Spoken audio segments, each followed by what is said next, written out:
All right. Let me see if that did it.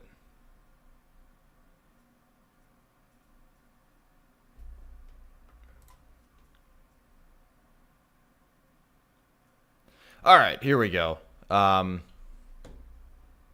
Yeah, we're live now. I'll go ahead and put the new link in the chat. That was very helpful. I would not have figured that out. So, as always with Combating the Narrative, I'm Jim Dewey, streaming to you live from the bottom of my bunker at the Bering Sea. At the bottom of the Bering Sea, rather. This is going to be a chill and relax stream. Really just wanted to talk about a few things that have been bouncing around my noggin as I've been making a couple of different videos, but the primary one I'm working on these days is a refutation of the notion that the Indian Removal Act was a genocide.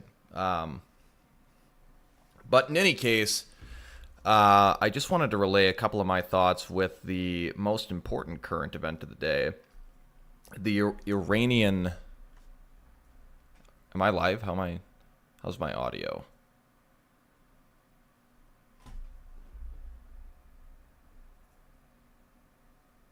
Comments are turned off.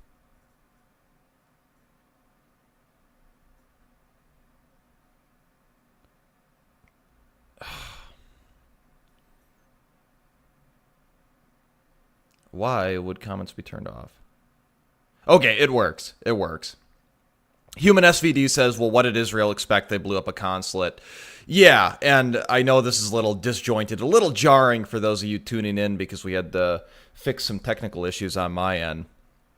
I'm glad it sounds good. I'm glad we're live. I'm glad the audio's okay. They're getting what's coming to them. I don't know how anybody in their right mind can feel bad for the Israelis in this situation. And fact of the matter is, they had such an advance warning on this. I mean, I saw this at, God, it must have been like 10 o'clock in the morning my time, 10 o'clock Central Standard Time. And I saw rumblings about this. So if there's any mass casualties as a result of this, it's because they allowed it to happen for their own political gain. Just like I'm sure they did with that, the attack from Gaza. Is we getting a war in 2024? My audio is the rawest form of ass as always. Well, what's wrong with it, specifically? Is that any better?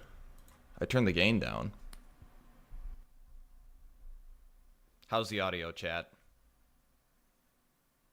How's the audio?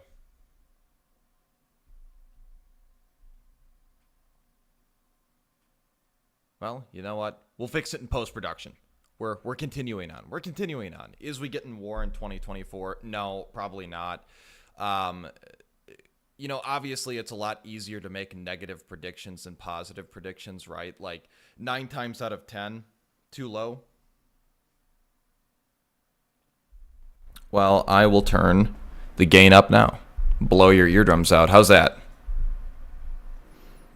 Just perfect. Well, I'm sure there's a delay on it, so I'm going to stop touching things and don't mind what JJ is saying. You had it perfect beforehand. Yeah, people are always fucking with me. That's what derailed the stream last time. Thanks, Lance. You're a bro. You're a bro for that. I'm going to stop touching stuff. It's probably okay. Is we getting war? Is we getting war in 2024? No. I like I said before, my train of thought was so rudely derailed. It's obviously a lot easier to make these negative predictions rather than positive ones, right? Like, it's a lot easier for me to tell you what's not going to happen than what is going to happen. So it's not a function of my superior predictive power to tell you that, no, I don't think any sort of conflict is going to come out of this. Nothing beyond what's already occurring. To the best of my knowledge, Iran does not possess any nuclear capable. They don't have a nuclear capable arsenal. And I think if they did, Israel would have already reacted to it. So there's no existential threat to the Israeli nation.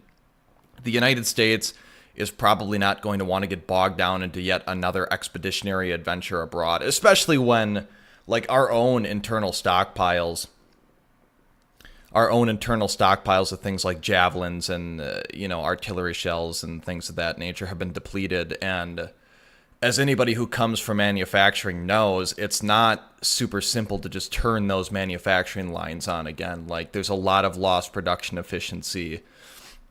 We're just not capable of waging a real war right now, as I see it. And the other consideration here, too, is that the internal political situation here in the United States is such that I really don't think that the American people have the stomach or would tolerate another war, another foreign military expedition, unless there was some sort of 9/11 type attack on U.S. soil again. And that's coming from somebody who thinks that, modern politics here in the United States and the West broadly is all kabuki theater, right? Like, I don't think elections have been real for some time, but even still, there's a lot for people here at home to worry about without watching their sons get blown up on national television like they did for the last, 20 years. My voice is so soothing. Well, I appreciate that, Jimmy John. Don't derail the stream again. So, I appreciate you all turning in, and as we wait for... so to backtrack, the real meat and potatoes of this stream tonight is a continued discussion on what the outcome of a second American Civil War would be. For those of you who haven't seen my video on it, I'll kind of give you the spark notes here. You should check it out, but not right now. We're having a conversation. But essentially, I really feel that the American populace, the right wing in particular, is not at all equipped to wage any real war here in the United States. They're lacking in everything that they would need to be able to prosecute a war, from human capital to equipment to support from abroad. And without rehashing that video here, that's caused quite a stir among the people that have seen it. I've been called like a demoralization shill because to a lot of people who take a look at what's going on around us, right? And, things admittedly look pretty bleak. And we on the dissident right have no institutional power. We have no control. It seems to many to be the only real way out of this mess, right? Like, it seems much more achievable to launch some sort of grassroots rebellion or revolution than it would be to seize the reins of power in hand and seize some of these institutions that still exist and try to affect meaningful change that way. So, and on top of it, right, I think that a lot of people without any real military experience are, they feel that they missed out on something in their youth by not finding themselves engaged in some sort of military conflict. And so, from that aspect as well, there's still these little boys that want to play at war, and they want to get involved in something greater than themselves, and this is that thing. Lance's Legion said we don't even have a unifying myth. Yeah, that's the other thing too, is we can't even... The right is so fractious and has such a tendency to purity spiral that we can't unify around anything, and that's what's so tremendously frustrating. Ever since Charlottesville, really, you get... The right is seemingly incapable of putting aside the pettier differences like, what religion you adhere to, or some of the other window dressing type topics like, off the top of my head, like, we don't have a Francisco Franco. Well, yeah, there's that as well. I mean, we don't have any... Who is the figure on the right around which we would rally, right? Like, who's this magnetic personality? Nick Fuentes? Like, he spikes the guns at every opportunity with everybody he comes into conflict with or contact with, like people who would otherwise nominally be on his side and have a vested interest in him succeeding. I think the most famous one that the people who watch me would be aware of is the whole spat he's had with Ryan Falk over, Ryan implying that Nick Fuentes may or may not be gay, which, it is kind of a low blow, and I really don't see what value that added, Ryan speculating on that. But it's one of those things that if you had said that to me, I would have just shrugged it off and probably not even reacted. But the bigger issue around Nick Fuentes, and they still get into it even now. I mean, Nick posted something recently on his Telegram kind of digging at Ryan Falk, who was even though he doesn't have hundreds of thousands of subscribers and he's not this magnetic personality on the right, fact of the matter is he was really instrumental in the red pilling of an awful lot of people, especially with respect to human biodiversity. Personally, I'm not sure I ever would have come around on the subject if it had not been for Ryan Falk and alt-hype. Darth Gilder says a big problem is that the right contains a lot of different factions that arguably could be considered entirely different aside from shared opposition to the left. And yeah, that's the problem, right? I've pointed that out before, is like the left, what we consider to be the left broadly, what Lance will refer to as the pinkos or the commies, right? Whatever derogatory name you want to use for these people. They, in any other circumstance, in any other condition, would be diametrically opposed to one another, right? Like, you've got radical Islamic extremists, right? The party of the radical Islamic extremists is the same party as the people who like want to chop their own dicks off. Like these same degenerates who Mossad Man's throwing shade in the chat. He says, "Can we be sure that Jim isn't gay?" No, I'm not a faggot. I'm not a prancing la homo man. But that's besides the point, right? Like, I would rather stand next to a homosexual like Ryan Falk than, a lot of the straight men in power right now. Like, we can obviously I've got sort of this visceral disgust when it comes to the idea of homosexuality. And I do believe it's detrimental to society, but that's not important right now because we're facing an existential threat. Like, that's my point. All this other stuff is window dressing, and the right has a tendency to be so fractious and purity spiral into oblivion that we get nothing done. Like, really, Nick Fuentes probably does have the single largest following on the dissident right now. And if you engage with anybody who's one of his fanboys, like, if you're not a Roman Catholic, or at least super sympathetic to Roman Catholics, or, willing to submit to the Roman Catholics, I mean, you're dead to them. Don't bother trying to engage with them. And we can't do that right now. To continue on my earlier thought, I mean, the party of the left is the party of all these disparate groups who, as soon as white people are dead, would almost certainly be at each other's throats, but they've managed to put aside their petty differences to kill whitey.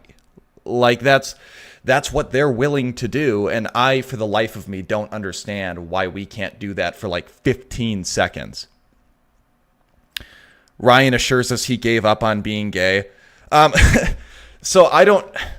Yeah, and Ryan's a good guy. It's not like he and I are buds, but we've had some limited interaction, and I'm not really here to right punch and rag on somebody, but I don't know. I guess that presupposes that gay is being a choice, or being gay is a choice rather, which I thought was thoroughly debunked, but I guess I'm open-minded to the concept, but fundamentally, and this is what kind of got him ass blasted on, I think it was Ethan Ralph's show, where he like screamed into his mic. Like, I don't I don't know how you unsuck a dick, but like I'm not here to talk about Ryan's sexual proclivities. I really don't care. If I was in Fuente's position, I'd just have my followers promote DR arguments at every high school and college in America to hopefully grow our following, says Darth Gilder. And yeah, that's the way forward, right? For those of you who haven't seen my Power Grid Attack 4th Generation Warfare video, I've made the point before that we can't allow the cyber battle space we can't cede that ground to the enemy, right? We can't allow some of this stuff to go unchecked. And I'm all for everybody and their mother on the dissident right sort of propagating this narrative and trying to fight the uphill battle that is pushing right-wing content on unfriendly terrain, so to speak, on TikTok, on YouTube. Jimmy John says Ethan Ralph is the last man to ever call someone else a degenerate. Yeah, I mean, obviously that was the pot calling the kettle black, and I don't like to engage in that sort of. It's not about personalities to me. Truthfully, it's not about this individual or another individual. It's about ideas. And that's what I'm trying to get to the bottom of, and everything else is just kind of internet blood sports, which, don't get me wrong, I'm not above. I'm here for it all day long. I truthfully miss the days when people would go and debate one another, like on live stream, and it would just get nasty for absolutely no reason. But, yeah, I mean, you can't cede ground in the cyber battle space like really the dissident right has done. Like, we've completely abandoned these platforms. Like, I'm not even talking about colleges and universities. That's another subject entirely. I mean, we can't cede that ground either. But even like Instagram or TikTok, like these cesspits of shitlib ideology that just completely goes unchallenged. And really, those platforms are targeted primarily at women. And I almost feel bad because a lot of that propaganda is aimed at melting the minds of women to erode, sort of the white culture from within. You target the people who are less resistant to subversive behavior. You're not the right Jim to talk about drama. Leave that to Jim Medicare. Yeah, sure. Lance's Legion says, I think moral purity is dumb as fuck. At this point, we just need everyone. Yeah. I mean, that's the point I'm getting at, is ultimately we can settle these other issues after the fact, after we have secured our own existence and, the existence of our children, so to speak, to paraphrase the 14 words. Interesting to see Lance's Legion somewhere else other than Telegram. Yeah, I'm happy to have him here. Cool guy to talk to. You should check out his content. Check out our video together. That was some fun. And I mean, I was going to check out this Don't Be a... We can take a look. We can take a look. Really, the big thing with the U.S. Army Signal Corps to sort of transition subjects is there's a certain group of people who, during the war and shortly after the war, found themselves in control of the media, of the military. They were the ones making these propaganda films. I'm sure you can intuit. I'm sure you can guess. And I don't want to explicitly state because I haven't been banned off of YouTube just yet. But which group of people is behind this film? And the one thing, the key takeaway here, there's a certain historical event that one would imagine would be talked about in this Don't Be a Sucker propaganda film on the evils of fascism that is conspicuously absent here. So let's take a look. And you'll have to let me know how the audio is too.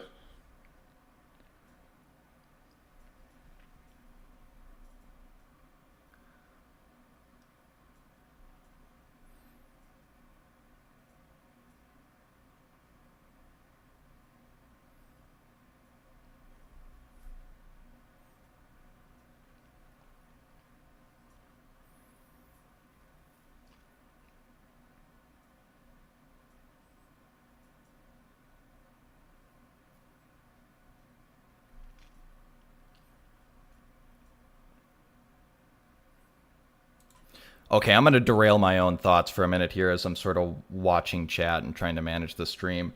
So, Human SVD says, in response to Lance's Legion comment on the whole morality and purity spiraling thing, that we just need everybody we can get.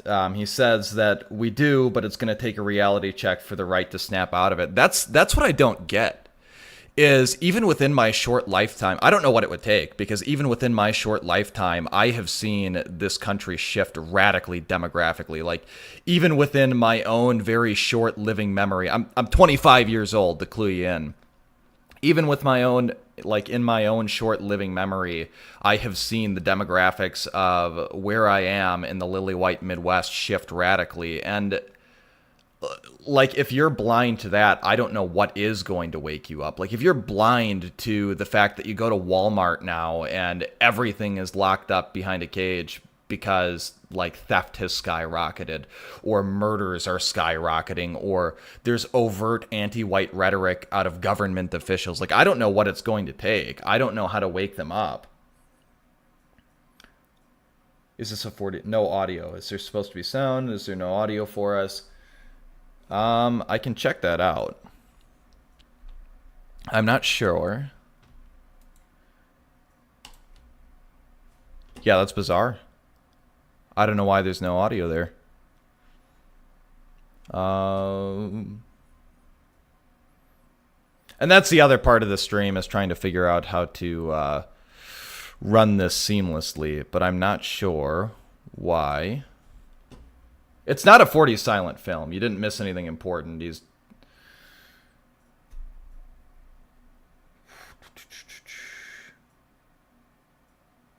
Too many old people want to shrug shoulders and go back to grilling. And I think that's when whatever is going to happen will happen in this country, is when the boomers do die off. They are, like, as much as we hate them and we loathe what it is they've done with this country, they're sort of the last white bulwark in this country of institutional power. Like, they're the last white people to not have been subjective to all this diversity, equity, and inclusion, affirmative action bullshit. They're the last people who may have found their way in this world through their own merit, or found themselves into politics in order to represent their own people. And once they're gone, I mean, just look at the birth rates. I don't have the numbers off the top of my head, but we're certainly in this country, non-white births are more than 50% of new births in this country.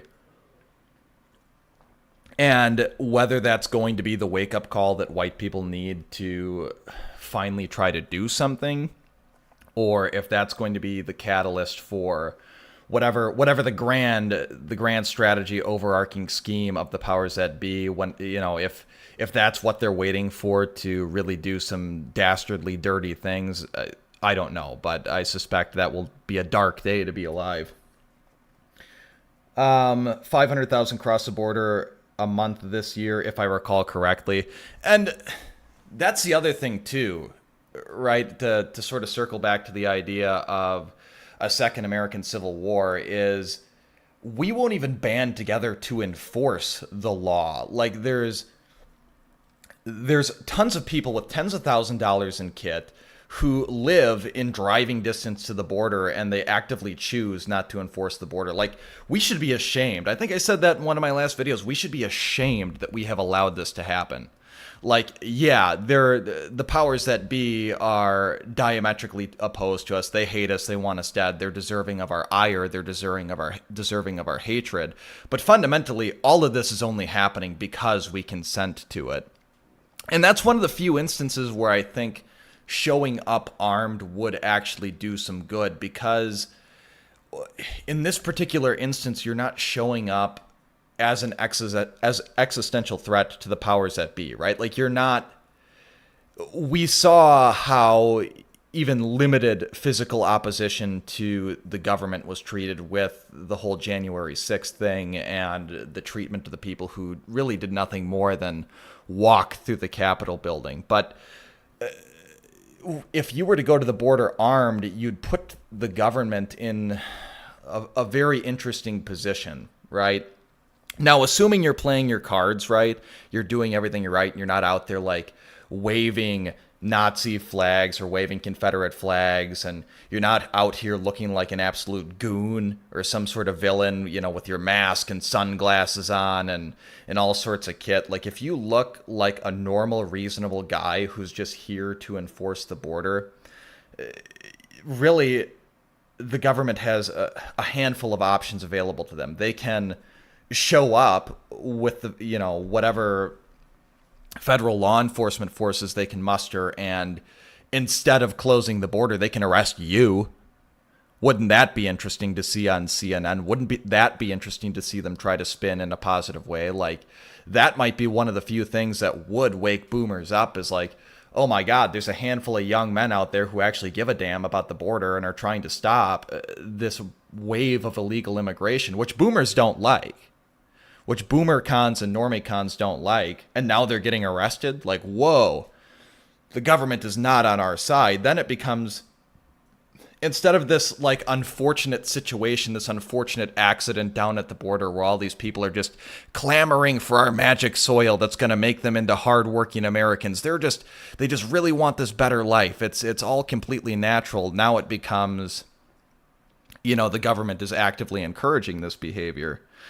I'm just going to take a second to look at chat here. Guns are toys to that kind of person. Yeah, I mean, they're Gucci paperweights. They're $3,000 paperweights that most people don't shoot. Like, if you look at their firearms, they're in pristine condition. They're hardly ever shooting them. Their optic probably isn't zeroed. They've got no dings or battle scars. They've never carried it for more than like 50 yards from their car to, the shooting bench.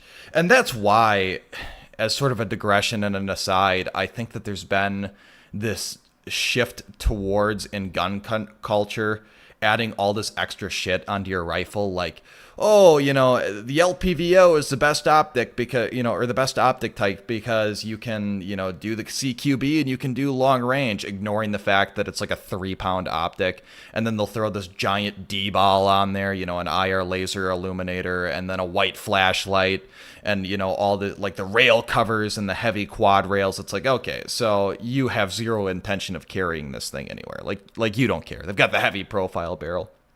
But circling back to the discussion at hand, okay, so option number one there is they show up and arrest you. And really, sort of a phrase that I've used before is life so dear and peace so sweet to be purchased at the price of your 9 to 5, right?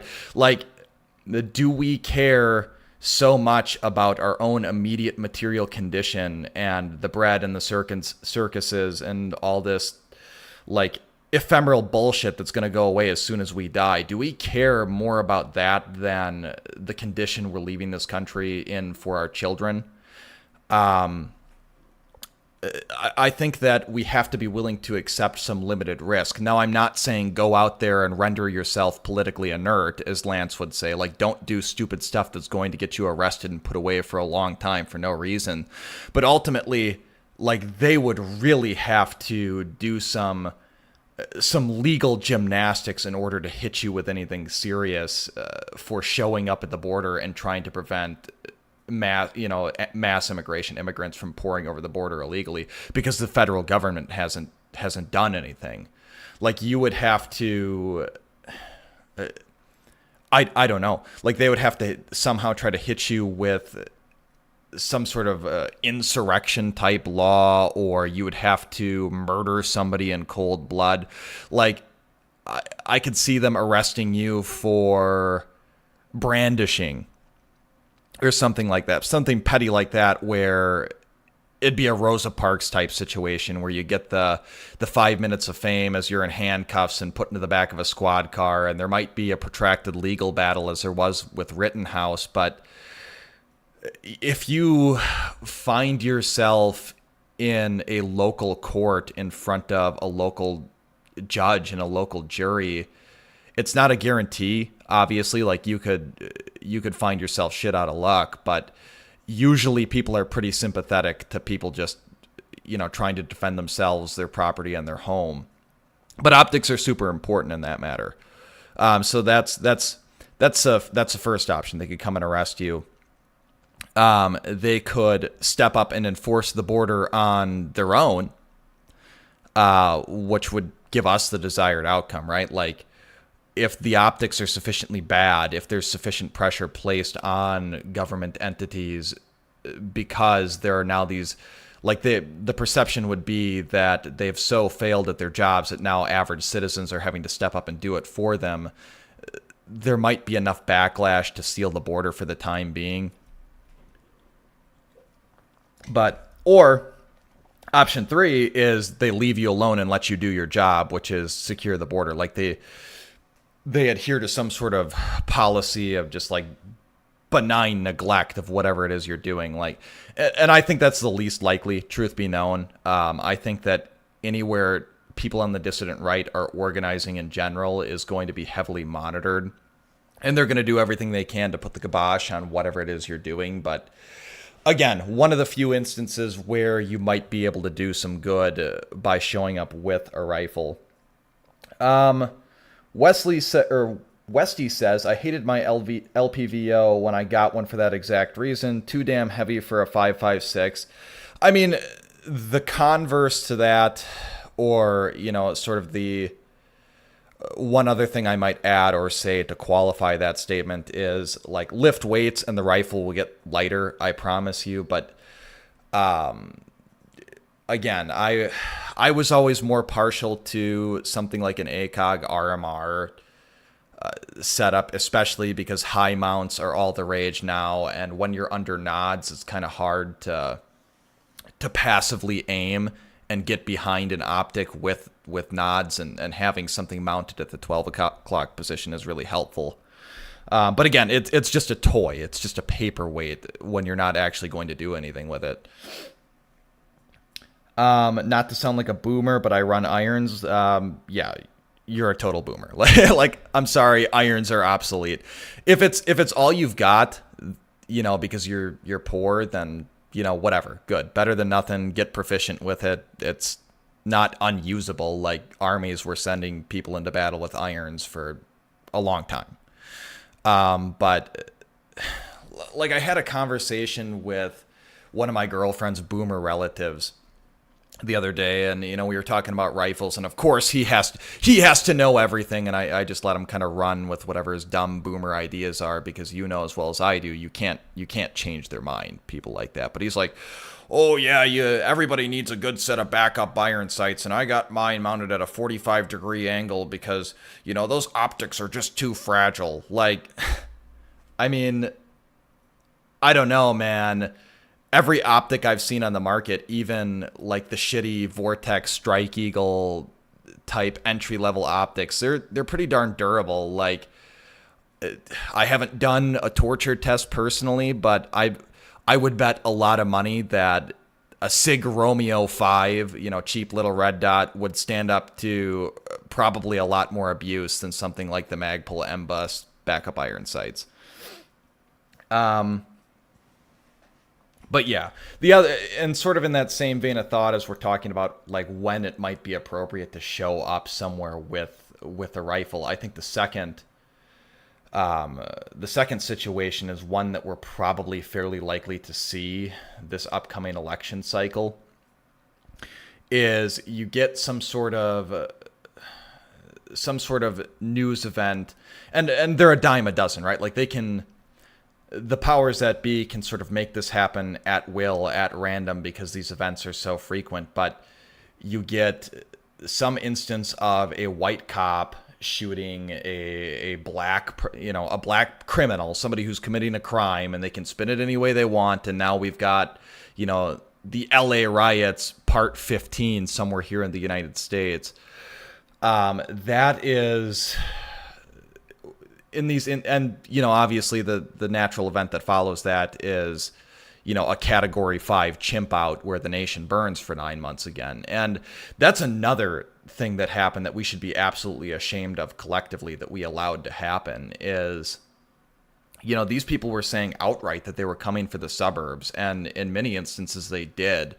And I get, much of what burned were the areas in which these people were living, but even still, the idea that we allowed these people, these pinkos, these commies, these shitlibs, whatever you want to call them, to run amok and murder and loot and commit arson and do all the things they did is just embarrassing. It's shameful. And the Europeans are really right to mock us when they say, like, oh, you guys have all these guns and you do absolutely nothing. Like, you should be ashamed of and embarrassed of yourselves. Like, yeah, we should.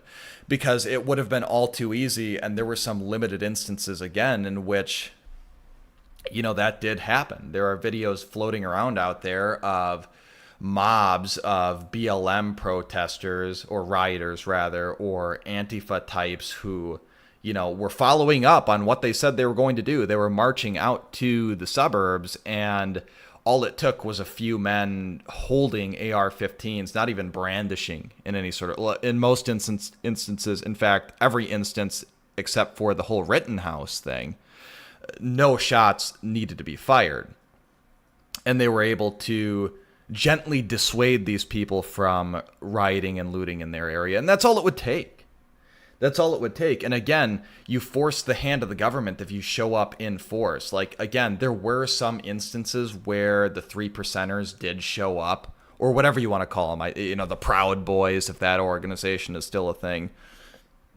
And the police gently corralled them away from wherever the BLM people were, and it's fine. That's better than doing nothing. But if you place yourself in such a position where you physically prevent these people from gathering and organizing, what is the government going to do? Again, you have these really three options. They can arrest you for what? Protesting without a permit, something on that order. They can leave you alone and let you do your job, which 9 times out of 10 is probably going to dissuade any bad actors from trying anything. Or they can step up and assist you because the backlash has gotten too bad. And people sort of forget, in the wake of the Kyle Rittenhouse shooting, the days that followed, the police really cracked down on all that stuff because of all the bad media.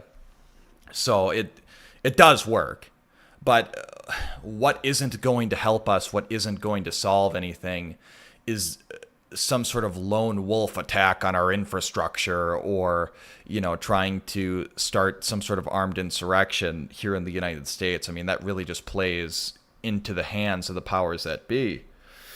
Let's take another look at chat here. Darth Gilder says, I'm not exactly sure if they would arrest you, especially if enough people showed up consistently. That's the other thing is, okay, if it's 2 or 3 or 5 or 15 guys, right? It's conceivable that they could arrest you. But if you've got dozens, hundreds of people showing up in that capacity, it would be very difficult for these law enforcement agencies to both handle the tasks assigned to them at hand, namely stopping these protesters from going, or protesters, I can't call them protesters. I mean, they're rioters, looters, savages, barely even human. But to stop these people from attacking anything that really matters, right? Like, you can't let them actually get their hands on the people with power. As I take a drink of my Goy slurp here. But you would very quickly overwhelm local law enforcement agencies, and even to a degree some federal law enforcement agencies, if enough of you just showed up. And it makes the situation a lot more tense, and it makes people a lot more hesitant when you do show up armed. Which, mind you, I want to qualify this stream in case there are any federal agents listening, in case I'm important enough for that. Like, nowhere is it illegal to keep and bear arms yet. I believe all 50 states have open carry. So this is something that is absolutely 100% legal to do. Again, like, research your local laws. I'm not a lawyer. I've got no real qualification outside of the jurisdiction I live in to tell you about what you can and cannot do. But it's not illegal to do these things yet, and we need to do them while we can. And again, what sort of optics would that be if all of a sudden you've got 100, like a company-sized element of just dudes showing up with their rifles in, regular civilian attire, looking to put a stop to this unchecked flow of illegal immigration, and instead of repelling the illegal immigrants, now you've got footage, probably not in the mainstream media outlets, but certainly on the alternative media, because everybody's got a phone now, of these people getting put in zip cuffs. Like, I can't think of anything that would be more helpful to our side than having that footage. Rule Americana says, I could see something similar in the situation in Argentina with the La Grieta happening in America. You'll have to enlighten me. I'm not so familiar with Argentina and what goes on down there. Taking notes from the rooftop Koreans. Yeah, that's certainly an example. And I wish white people would band together like that. Like, I wish white people were as racially aware as the rooftop Koreans. Wesley says gun bans were depressingly effective in the Anglosphere, so I think Europeans are largely correct about that. Yeah, and that's the thing too, is I'm really tired of the conservative rhetoric that gun bans don't work, because they absolutely do, and that's why we should oppose them. Like, yeah, gun bans work, and I want to keep my guns, so fuck off.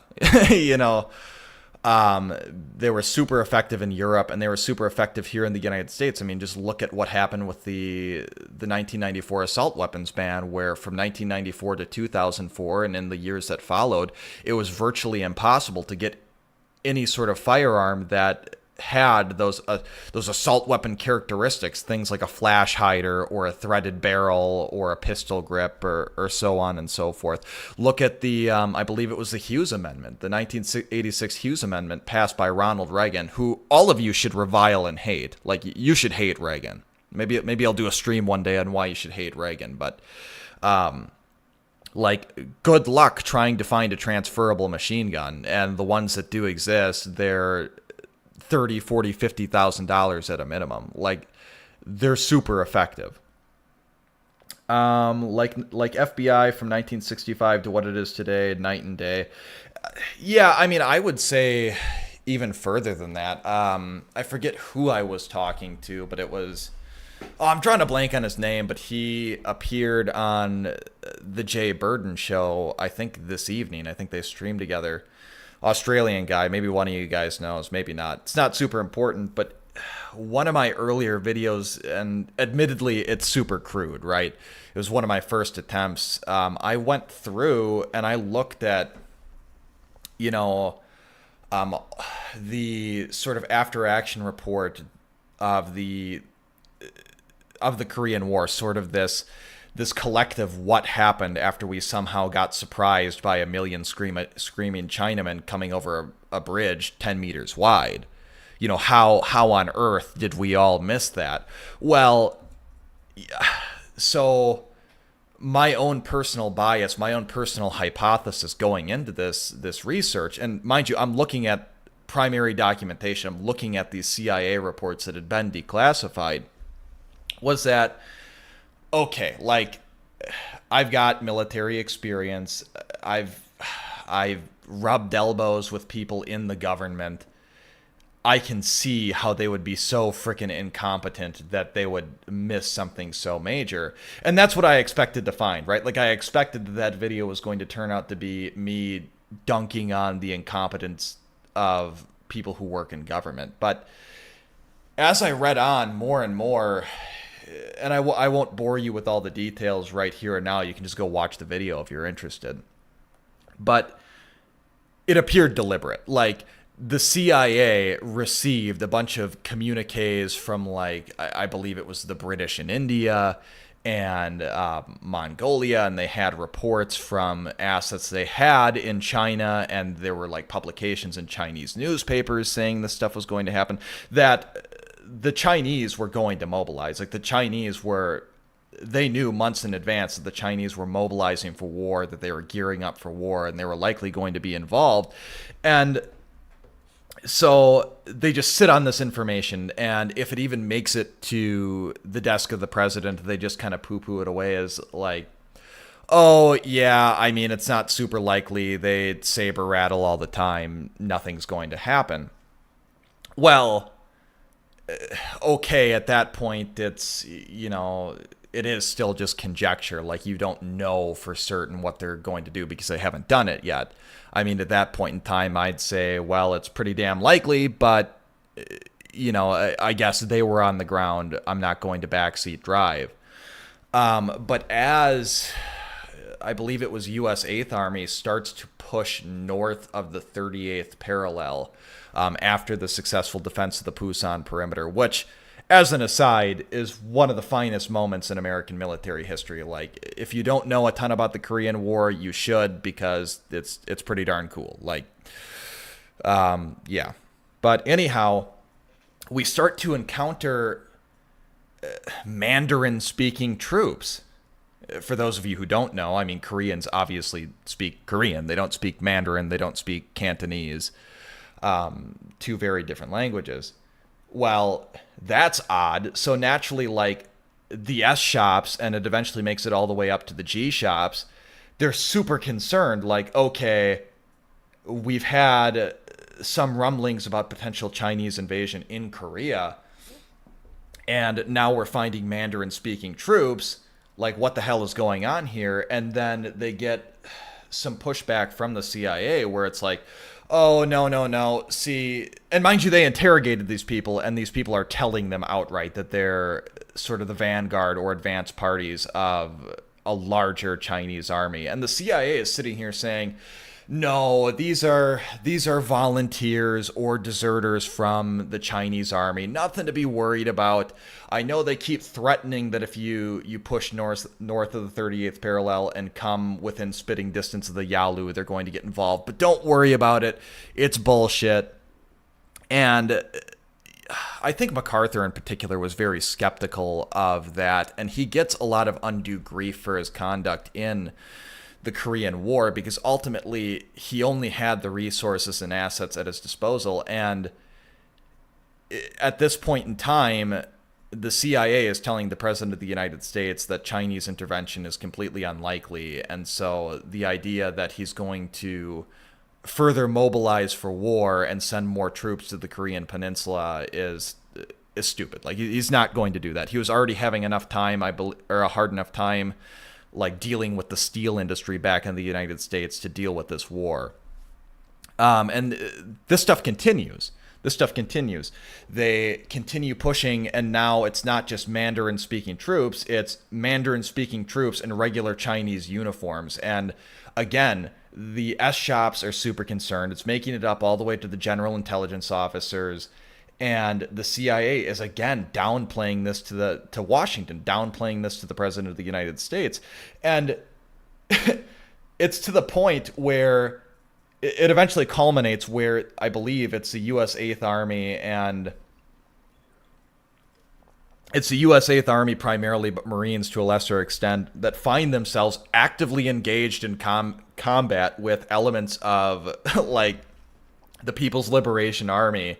And the CIA is telling them that it's not happening, that what they're seeing happen isn't real.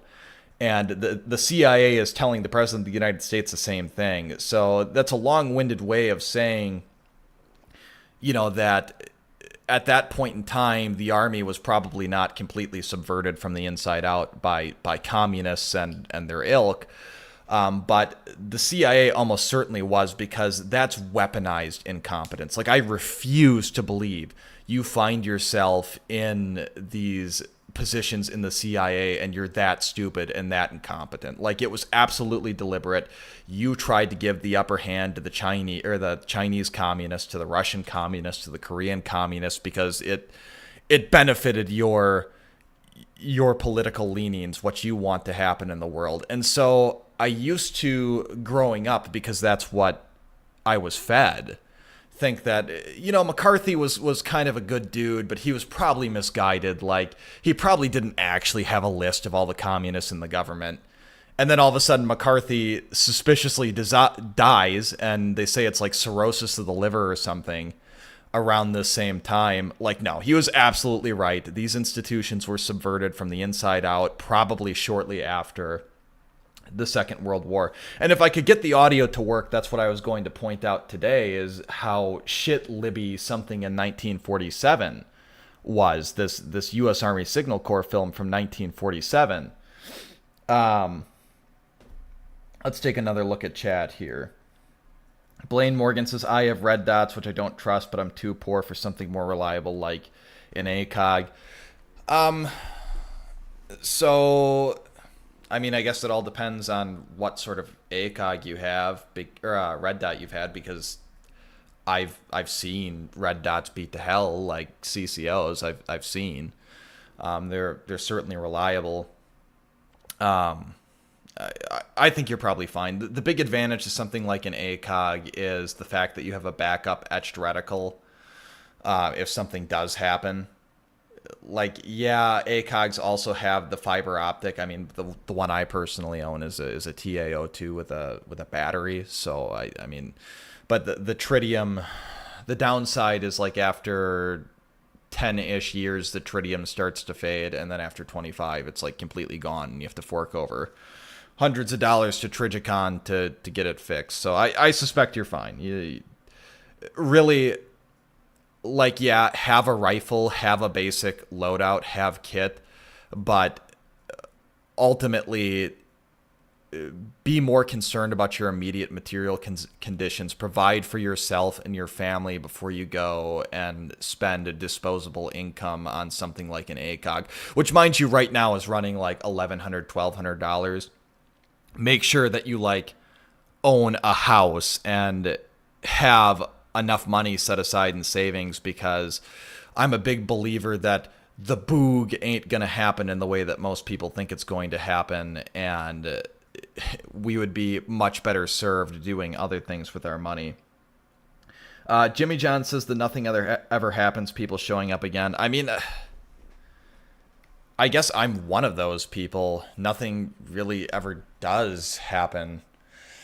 Like, yeah, a handful of rockets and such were lobbed at Israel, which is cool, but you have to understand that war is just a very costly thing these days, a near peer conflict. Like, it's one thing to find yourself engaged and embroiled in like a low intensity guerrilla conflict, and in many instances it's financially good for the right people, so these things are likely to happen. Iraq and Afghanistan being two primary examples of low intensity wars that certain powers had a vested interest in the long-term continuation of. But the notion that World War III or anything quite so catastrophic will break out within our lifetimes, I'm just inherently skeptical of, for quite a few reasons. The first and foremost is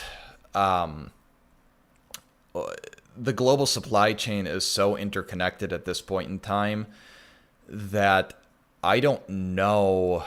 I think China would be okay, but I don't know that a lot of the Western powers would be able to stand on their own 2 feet from an industrial standpoint and sustain a near-peer conflict for more than like 6 to 9 months. Certainly not enough to replace warships as quick as we need to do, or replace Javelin missiles, or, you know, artillery shells, or that sort of thing. Like, we have so hollowed out and gutted our manufacturing infrastructure that it's really become a national security threat. And my eyes really weren't opened to it until I started working in the manufacturing industry, and it's, without doxing myself, like, it's just jacked up. The other consideration is right, wrong, and different.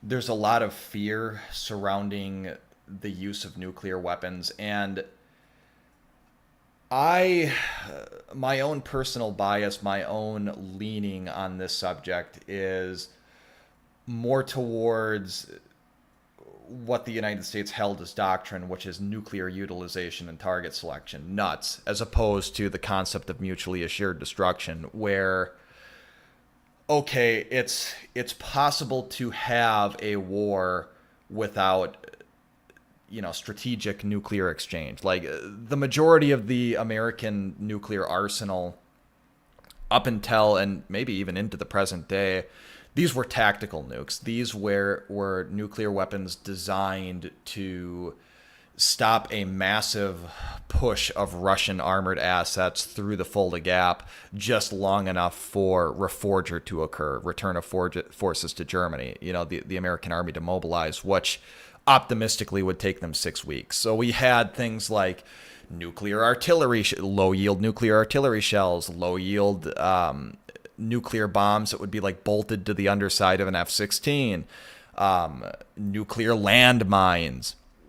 And the idea was delay, use these nuclear weapons to, alongside conventional weapons, obviously, to shred Russian armor assets and stop them long enough that we can get other conventional assets to Europe. And I don't know that the powers that be are insane enough to put their adversary in a position in such a war where they're truly in danger of losing power. Now, what do I mean by that? So the obvious escalation there is, okay, sooner or later, one side is going to find themselves on the losing side, and there's going to be this advance towards their capital, right?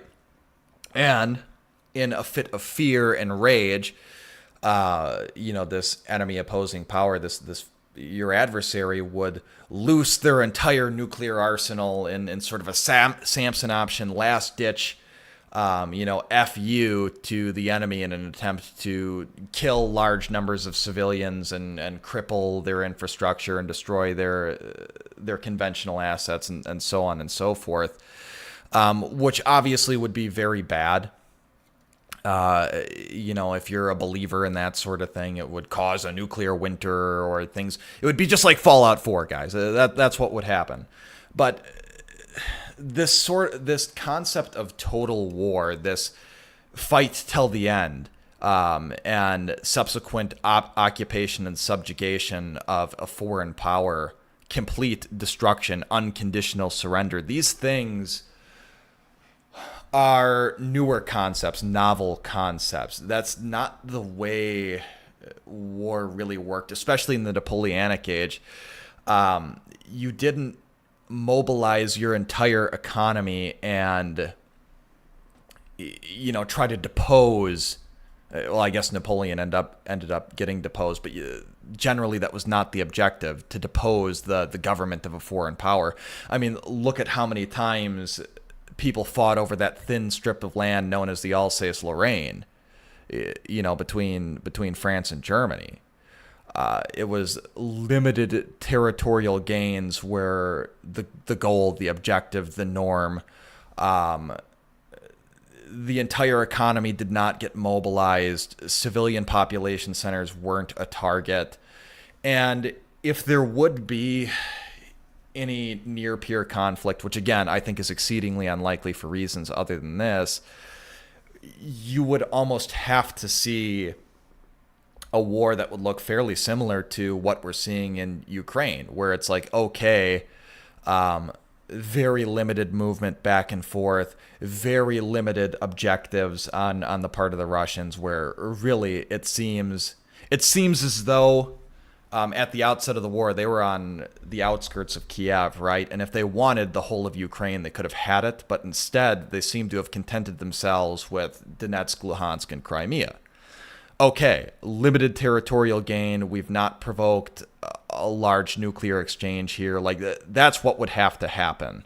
That's probably what would happen, because even if they find themselves on the losing side of the war or a winning side of the war, the political elites in both nations, both warring nations, want to retain power. So that's my 2 cents on that. The subversion of the State Department at least started with FDR.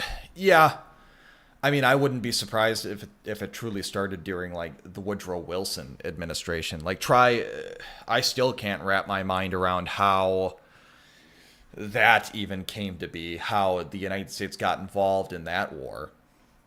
Okay, yeah, we're gonna go make the world safe for democracy, right? But instead of fighting for, we're going to fight to save monarchies. As sort of trite and glib as that statement is, and maybe not technically correct, it's like, okay, well, it wasn't actually about democracy. So what was the objective here? What drew us into that war? And yeah, you can talk about the Lusitania, right? You can talk about the Lusitania and unrestricted submarine warfare, but fact of the matter is, like, you can declare for neutrality. And we did the same thing again at the outset of World War II. You can declare yourself a neutral power, but the minute you start putting war materiel, that's with an EL, not an AL, materiel, things needed to prosecute a war, ammunition, food, weapons, that sort of thing. As soon as you start loading those things up on American flagged vessels and sending them to one party but not the other, like, you've given up your right to neutrality. Like, you don't get to claim neutrality at that point in time. You are a part of that war, and if a German U-boat decides to sink your merchant vessel because it's got, or they'll claim it's a cruise liner, but how can it be simply a civilian cruise liner if it's got war material on there? Like, you put those civilians in that situation. You tried to use civilians as a human shield, and effectively you caused their deaths. So to use that as justification to go fight the Kaiser is like stupid.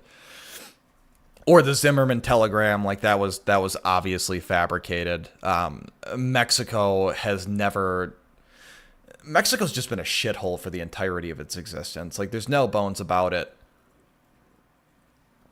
So they've never been able to control their northern territories, which have just been like lawless wastelands since European powers left that country to its own devices. Most people don't know or have a concrete understanding of how Texas came to be. Like, it wasn't white people just deciding to annex territory because they could. They were in the Texas territory at the behest of the Mexican government because they could not control their own northern territories.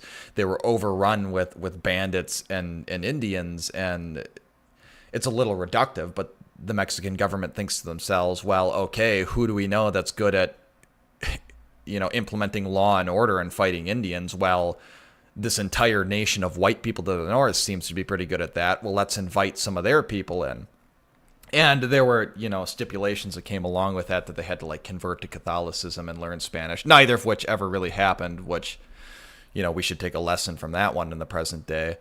But suffice to say, the point of that is the idea that Mexico would have been in any sort of state to prosecute a war, even one like as close to their own soil as the American Southwest would be, is just stupid.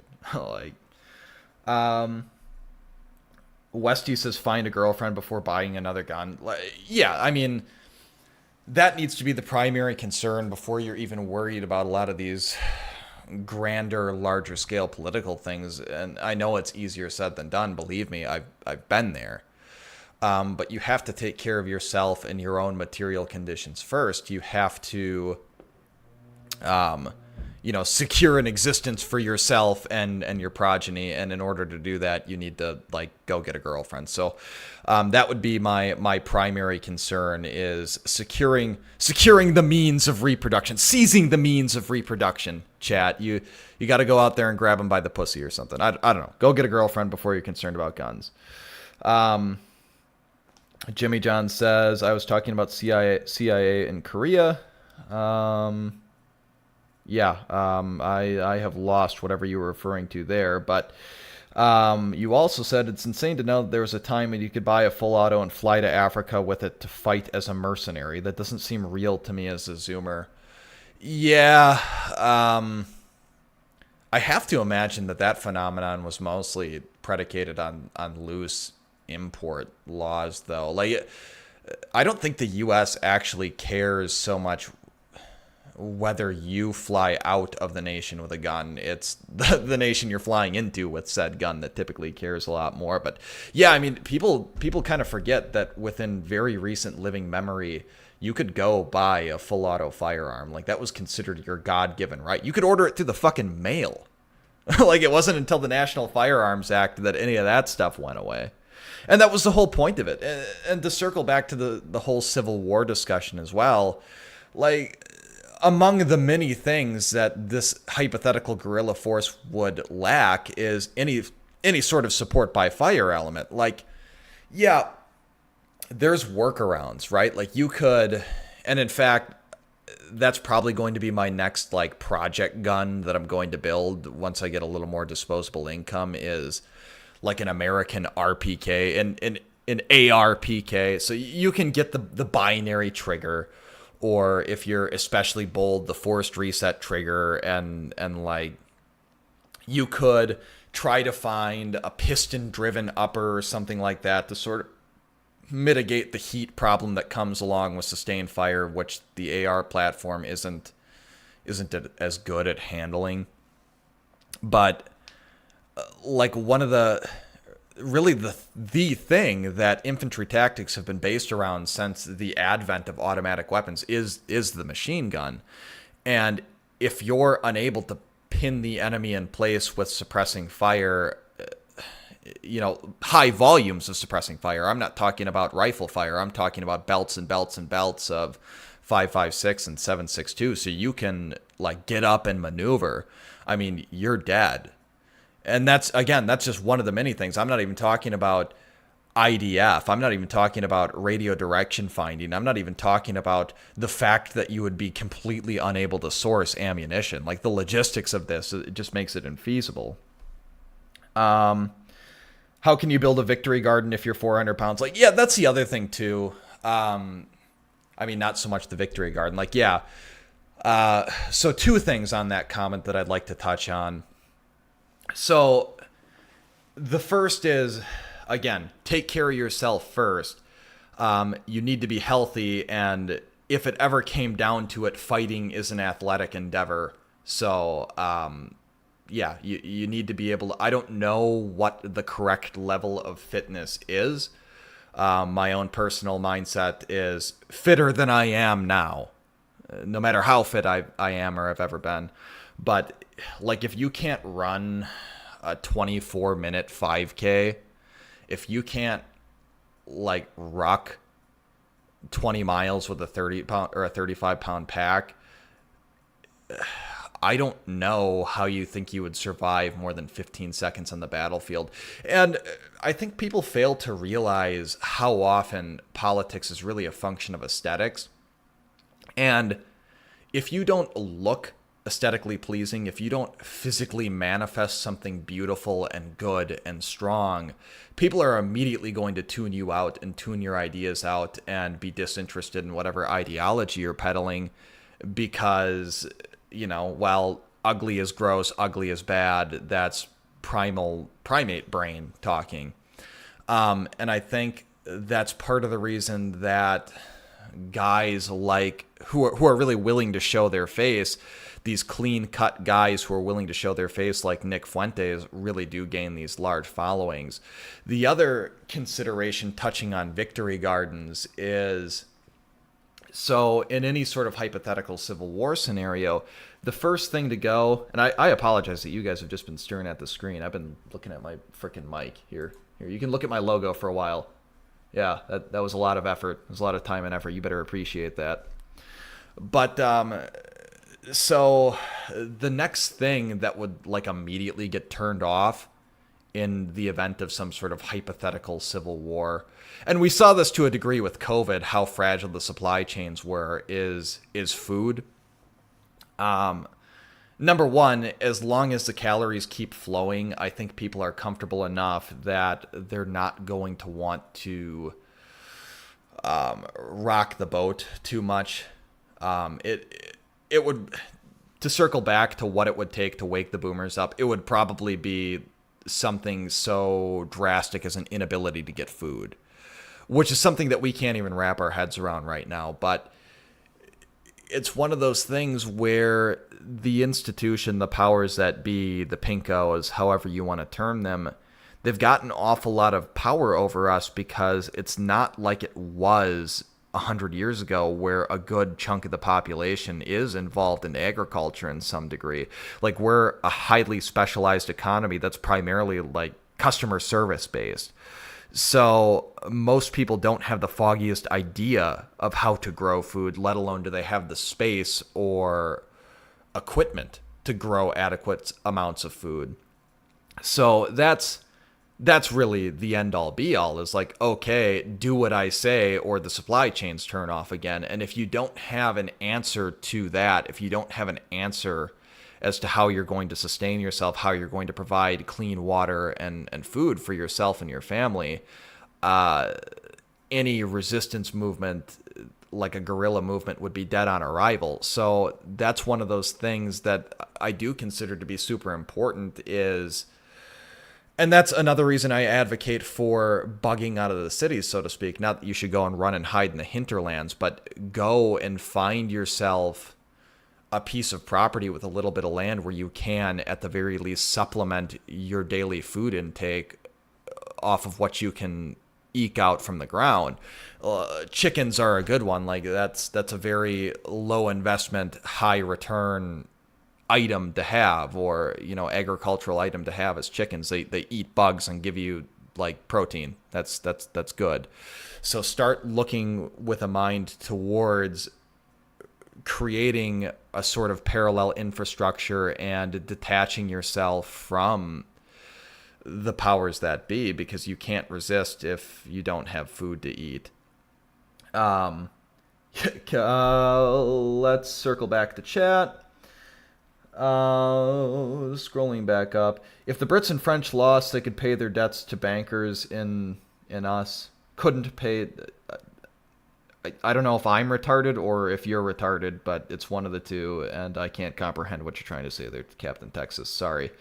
Didn't Germany warn Americans not to go on the ship? Yeah, they did, actually. I believe they put an ad in the New York Times or some New York newspaper telling them not to get on that vessel because it would be fired upon. So, like, I don't know what else you expected Germany to do. Like, I don't know how they're the bad guys here.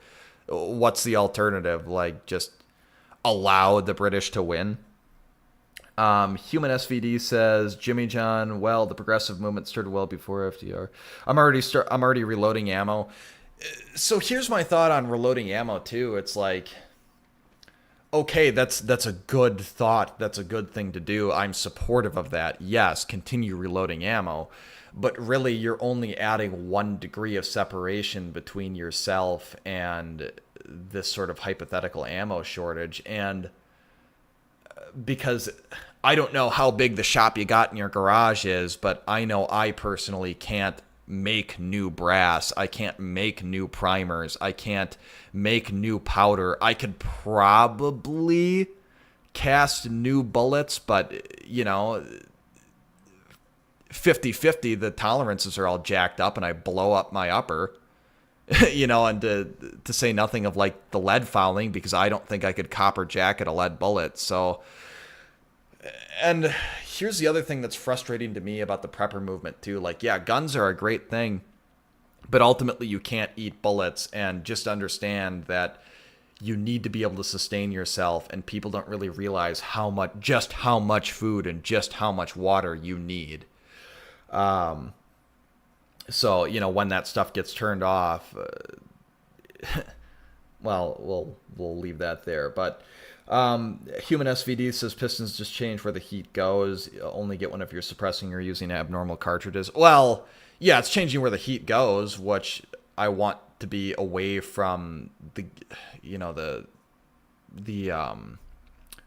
not the gas port, but I want it away from the chamber because it's a closed bolt system and I don't want to cook off rounds, but that's neither here nor there. Not having LMGs is basically a death sentence tactically. Well, what's also a death sentence tactically is like not having any comms capability or not understanding fully ComSec, and then you transmit and they use their radio direction finding capability to drop arty on your position. You can't do fuck all about it.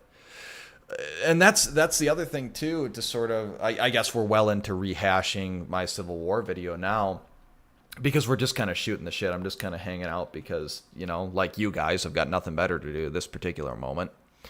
But so people fail to realize just how bad insurgents typically get BTFO'd, especially in the modern day.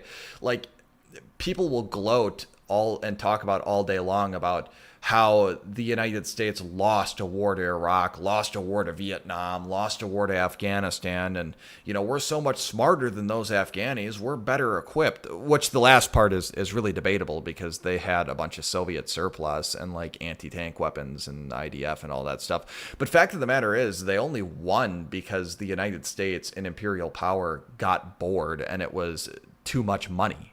It was too much money and too politically expensive in terms of, like, well, think of it like Hoi 4, right? This is just a big Hoi 4 game, and you ran out of the political power points. No, but in all seriousness, like, these insurgent powers won because the imperial power gave up and went home. And really, they were also unwilling to do what it would take to properly pacify an insurgency, which is effectively genocide, or like governance at the tip of a bayonet, as the European powers did in places like French Indochina or Algeria to a lesser extent, or, really anywhere in the British Empire up until recently. And that's something that, well, before we continue on with that point, just understand that these people in a lot of instances took casualties at 100-to-1 ratio. I mean, we were pretty much fighting the damn birth rate, which, okay, if you're willing to accept that, like, 99% chance you're dead at the outset of a conflict, like, okay, well, that's a starting point. Death is a foregone conclusion, I guess. That's not necessarily an invalid argument, but just understand that you're not some far-flung battlefield. You're not like some backwards goat herders that really pose no existential threat to the establishment. Like, in this hypothetical civil war, if you lose, the elites lose all their power, and they're going to pull out all the stops to fucking kill you. So the kid gloves come off. The kid gloves we treated Iraq and Afghanistan and Vietnam with come off, and just be prepared for that. Combating obesity. Yeah, you're goddamn right. Combat your beer gut before you combat the narrative. Yeah, absolutely. Make a meme of that. I love Lee Enfield in the logo. Yeah. I enjoyed that too. I like the whole World War I doughboy chic. In any case, everyone needs highways just like Rome needs its roads to stay alive. If highways get blocked for any reason, there will be mass starvation. Well, even more important than roads are railways. And yeah, and this is the other thing too, is these would-be insurgents, these would-be guerrillas, they like to talk about how much damage one or two men can do to the supply chain, how much damage one or two men can do to the infrastructure, the power grid, which I'll grant you, like, yeah, you can do an awful lot of damage with few people to really unsecured pieces of critical infrastructure, but okay, like, all you're doing with that is hurting yourself and hurting your very center of gravity, the thing which makes you strong, and your critical vulnerability, the thing without which you cannot fight. And that's the support of the people. So, okay, let's say you succeed in turning the lights off and preventing food from reaching a certain area of the United States. Like, the elites are going to be just fine. They're still growing food in other places. There's still alternative supply chains. The people in power are not going to starve to death. Everybody else would have to starve to death first. They're still going to have their backup generators and their power. They're going to have their hardened infrastructure. They're going to be down in their super comfortable bunkers. Like, you're not going to touch them. all you're going to do is piss off the people who you need to protect you and who will probably give you up at the first opportunity if you keep doing these things that get in the way of them feeding their children or getting to work on time. Because the people like you and I who care about these grand scheme type things, these political type things, these philosophical and ideological type things, we're not the majority and we're not even close. Most people are just concerned about their immediate material condition and providing for themselves and what they're going to eat for dinner tonight. So, the Civil War movie was good, by the way. Are you being facetious? Like, I'm genuinely asking because, so I actually like the whole experience of going to the movies. Like, you go out on a date, you go to dinner, you maybe get like some fucking junk food because you're a fat ass and you enjoy popcorn watching a good movie. But movies have been just so goddamn shitty lately. Like, they're just, it went from being tolerable with the shit livery to like, okay, well, these people just want me dead. I'm not going to give them a single red cent. So, I'm obviously not going to like go to the theater for it, but sure, I'll pirate it if it's worth watching.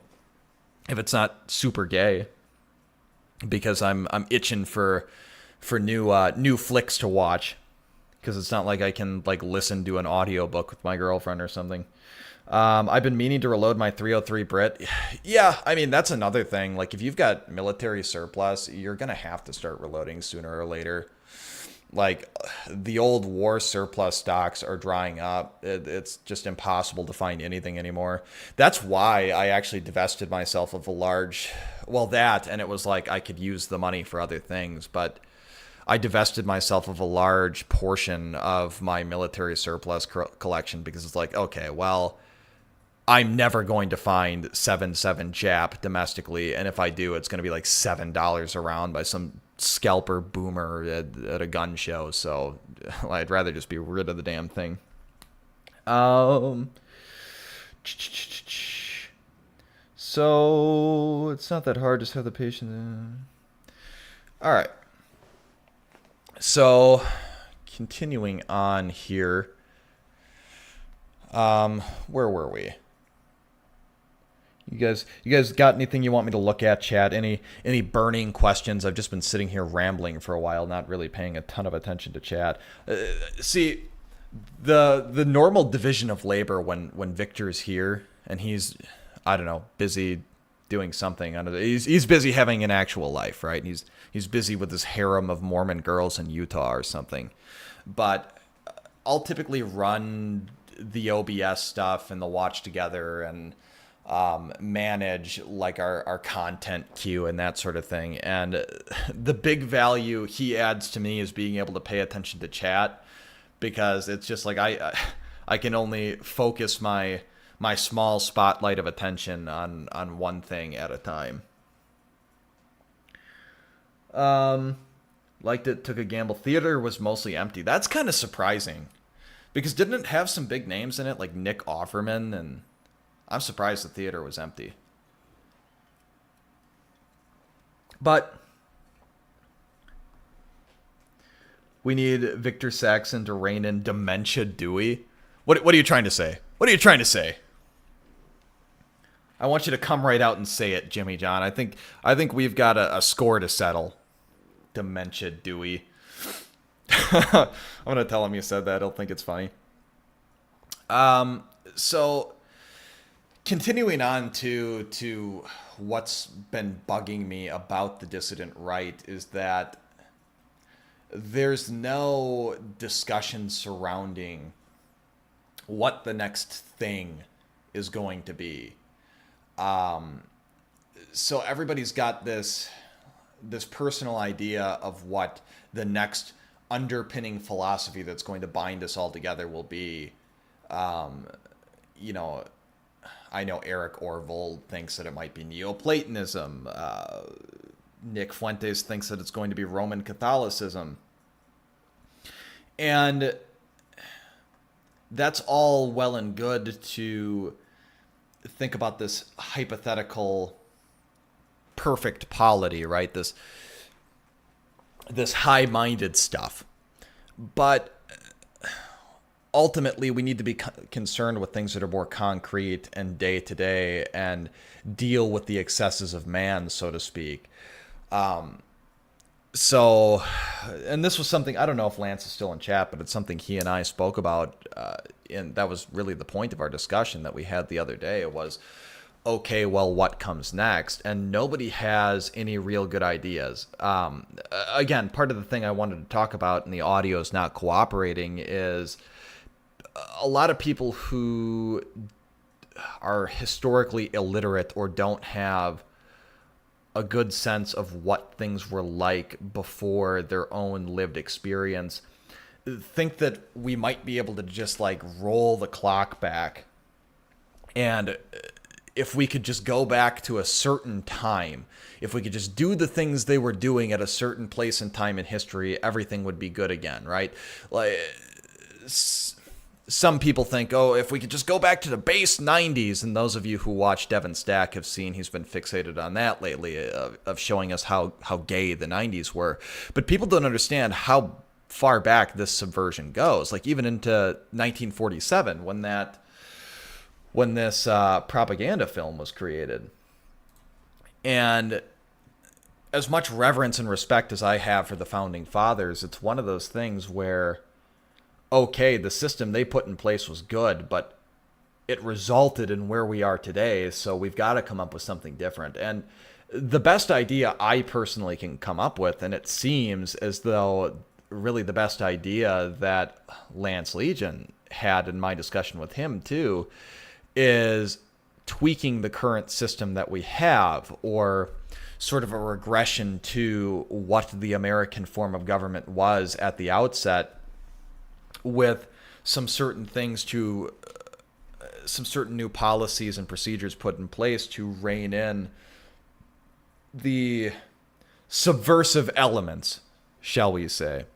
So his big idea was, okay, well, you have to have a supreme executive authority to rein in something like a rogue Supreme Court, which sounds all well and good, but I think I'm rightfully skeptical of that.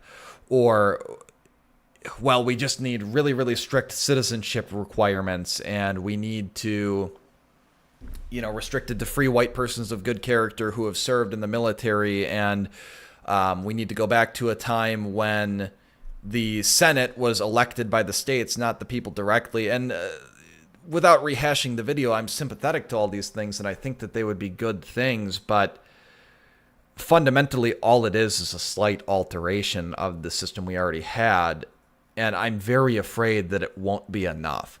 That, okay, if we come out on top, we'll put this neo-American republic into effect, and then maybe this time around it'll last 300 years, not 250 years.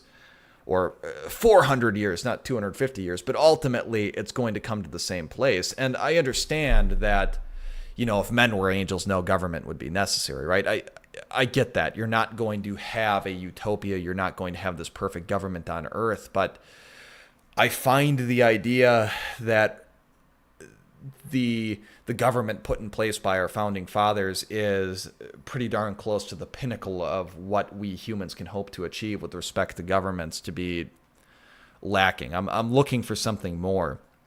And if that's the best we can come up with right now, so be it. But we should be discussing what it is we can do, because we've got all this pent-up hatred and this pent-up political energy, and there are a lot of people like you and I who are really agitating for political change, but we really can't articulate what other than some reactionary things, right? We want to close the border. We want to retain the demographic purity of the United States. We want to preserve our culture, so on and so forth. But what concrete policy do we agitate for? Like, how do we get there, as well as one thing that we don't articulate super well. Like, it's not good enough to me to be anti-things. It's not good enough to me to be anti-illegal immigration. Like, that's all well and good, but what do we do now? Let's take another look at chat here. I wish I could back to stage 2 cancer instead of stage 4 cancer. Yeah, that's what Devin Stack says. That's what you're alluding to there, I think. I hope you don't actually have cancer. And I guess maybe that's a more crystallized way of putting what I have to say. I want to excise the tumor completely, not go back to a time when we merely had stage 2, or cut off the necrotic limb, as it were. Or, I don't know, something analogous to that. I love the 2000s just because so much good video came out then. Resident Evil was the best. I mean, I'm nostalgic for the early 2000s as well. I'm with you on that, brother. But that was only because I was a little kid in the early 2000s, and everything when you're a little kid is great. And I just so happened to be fortunate enough to grow up in an area that was, I guess, as close to the 1950s and 60s as you could get in circa like 2002 with where I was living. So I rose-tinted lenses there. As far as video games go, so let me tell you a little anecdote about old Jim Dewey here. So my parents were very anti-video game, for me and me alone, which I didn't quite get. Like, my older brothers had like the newest Sega game systems and all that stuff, but so I didn't have really any video games aside from the short period of time I might get on the computer when my older brothers weren't using it to play like friggin' RuneScape or something. And so what I did to pass the time, because I also wasn't allowed to have a phone or anything like that, was I read almost nonstop. And when I wasn't reading, I was listening to talk radio. And that was fundamentally a very good thing for me. And when that all changed, not to say that I stopped entirely or don't read anymore, but when that all changed and when like the curve of my learning and education sort of plateaued was in like the 8th grade, when my parents finally caved and got me like an Xbox 360. And now instead of books, I had like cool shooty video games with my friends. And like I just stopped doing as much in the way of intellectual things day in and day out. And, you know, obviously you got to strike a balance there, but I look back and reflect on it and I'm like, yeah, my parents were probably right. Video games are like bad. It's an escapism in the same way that any other like addictive substance is an escapism, or, you know, a way to escape reality. And I think it should be avoided. And I'm speaking from a slightly hypocritical point of view, right? Like, yeah, from time to time I'll fire up Hearts of Iron 4 or Stellaris or something. Mostly just to like play with my friends, but generally not a good thing. Just like drinking is generally not a good thing. We can't go back to the 90s without the demographics of the 90s. That's the other consideration. And so that's my big criticism of Nick Fuentes as well, is this notion that some sort of outside institution is going to save us is stupid, because institutions are merely reflections of the people that comprise them. People comprise these institutions. And I think that's why Christendom was so based for the entirety of its, you know, practice in Europe up until like very recently, is because the people themselves there were based. And so like the religion was simply a reflection of that. And well, I don't want to be hypercritical of Christianity. I don't know that there's a lot of value to that, but suffice to say that if the people in the Catholic Church have been subverted, or if they are a part of this subversive element, well, then the Catholic Church is going to be stupid and gay too. And I think that's where you've seen a lot of people who would otherwise be fairly religious on the dissident right kind of fall away from religion. Is, okay, well, there's no organized religion out there that is on my side, that's ideologically in lockstep with me, that thinks it's okay to be white. And if you don't believe me, like, go tell your parish priest your opinion on human biodiversity or the JQ or the idea that this should be a white nation, and you'll probably be refused communication or communion, not communication, maybe that too, if not outright excommunicated.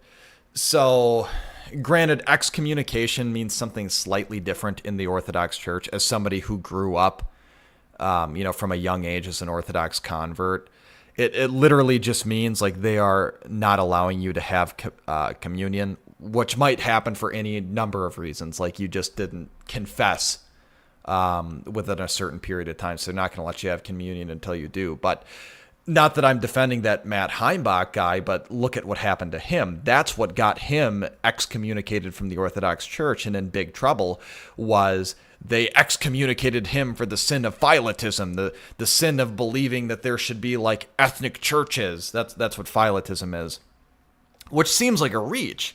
But that was the closest thing they could sort of get him for, because they can't excommunicate him for being pro-white specifically. But that's the underpinning thing going on there. And if you don't think that's going on in the Catholic Church, who has a large number of non-white adherents globally, but here in the United States in particular, like, you're stupid. The Catholic Church is interested in the Catholic Church maintaining power, and it's one of those things where, just like Ben Shapiro, they probably don't give a good goddamn about the browning of America, so long as they retain control. So, the curse of the youngest sibling. Yeah, my older siblings used to do me dirty. Looking back on it, it's like, why did my parents allow this? But, yeah, get the shittiest controller, that sort of thing. Never played RuneScape. My first ex-wife did all the times. One of the many reasons I divorced her. Was she real, or was it one of those buying GF type things? No, but I am sorry to hear that.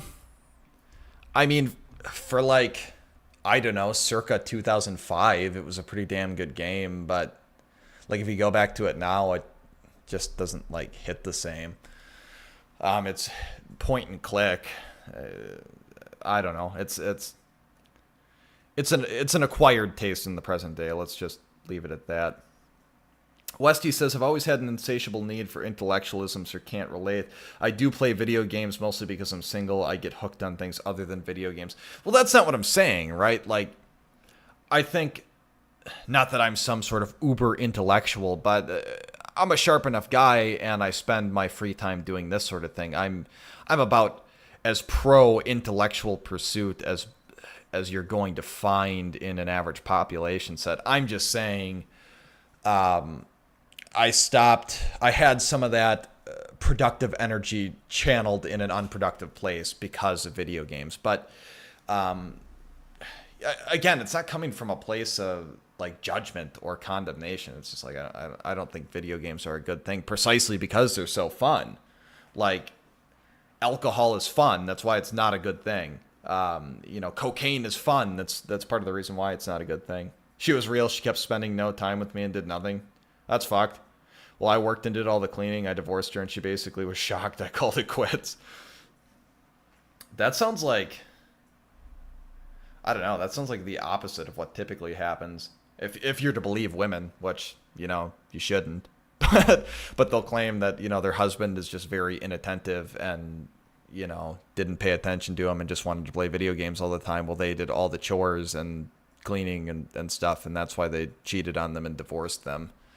Which, I don't know, maybe true to a degree, but I think is largely just like post-hot. I'm not like making any commentary on your case. I believe you wholeheartedly, 100%. I'm just saying I don't believe those women that's all that's going on there.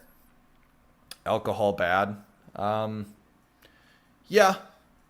Alcohol bad. I don't have much else to say on that one. Anything to excess bad. I'm not saying you should never drink, but you'd be better off if you never drank than if you always drank. All right, chat. What do you have for me? What burning questions do you have for old Dementia Dewey here? I never played any of the Resident Evil games. They always seem kind of lame.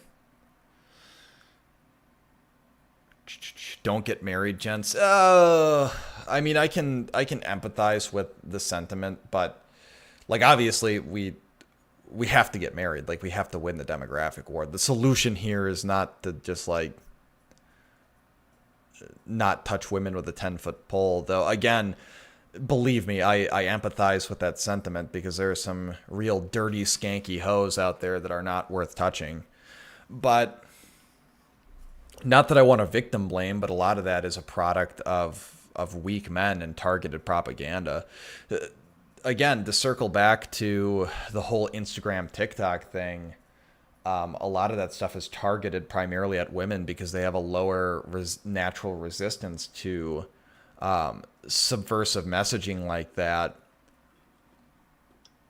and are less logical thinkers, so they can be manipulated into doing hoary shit like that. Get married in a country where a contract is honored. Don't bring her back to the U.S. Yeah, that's the other thing that's fucking with society, and one thing we need to consider in our hypothetical Jim Dewey's republic, right? Our hypothetical ideal society is no-fault divorce needs to go away. Yeah, you should basically have concrete proof of adultery before such a thing would be tolerated. Like a divorce would actually be tolerated. That's one of the things that has society so jacked up, is this idea that marriages aren't forever. Especially, like, the children are the one that suffer the most in those instances of divorce. And if you look at the statistics on the subject, children who are products of divorce are worse off in like almost every metric.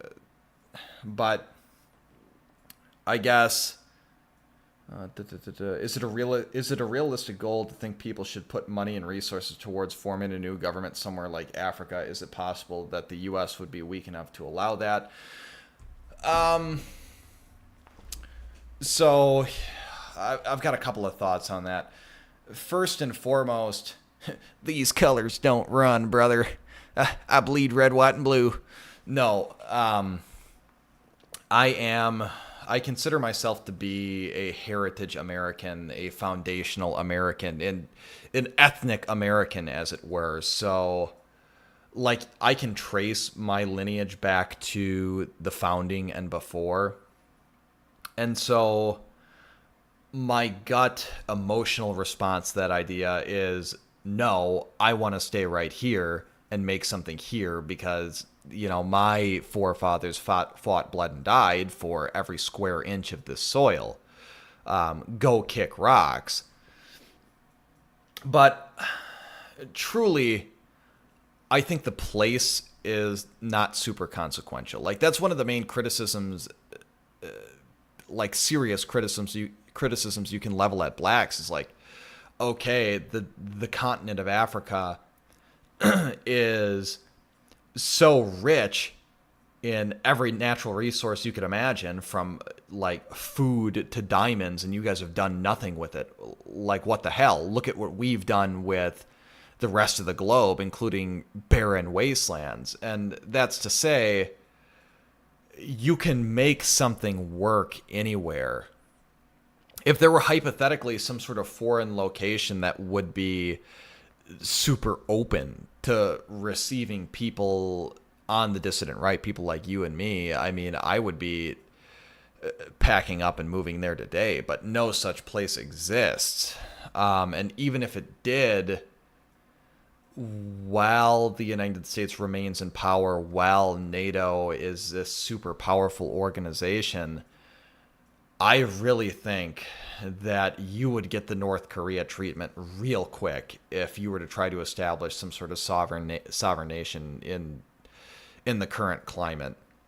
And they put the kibosh on some sort of hypothetical African nation real quickly.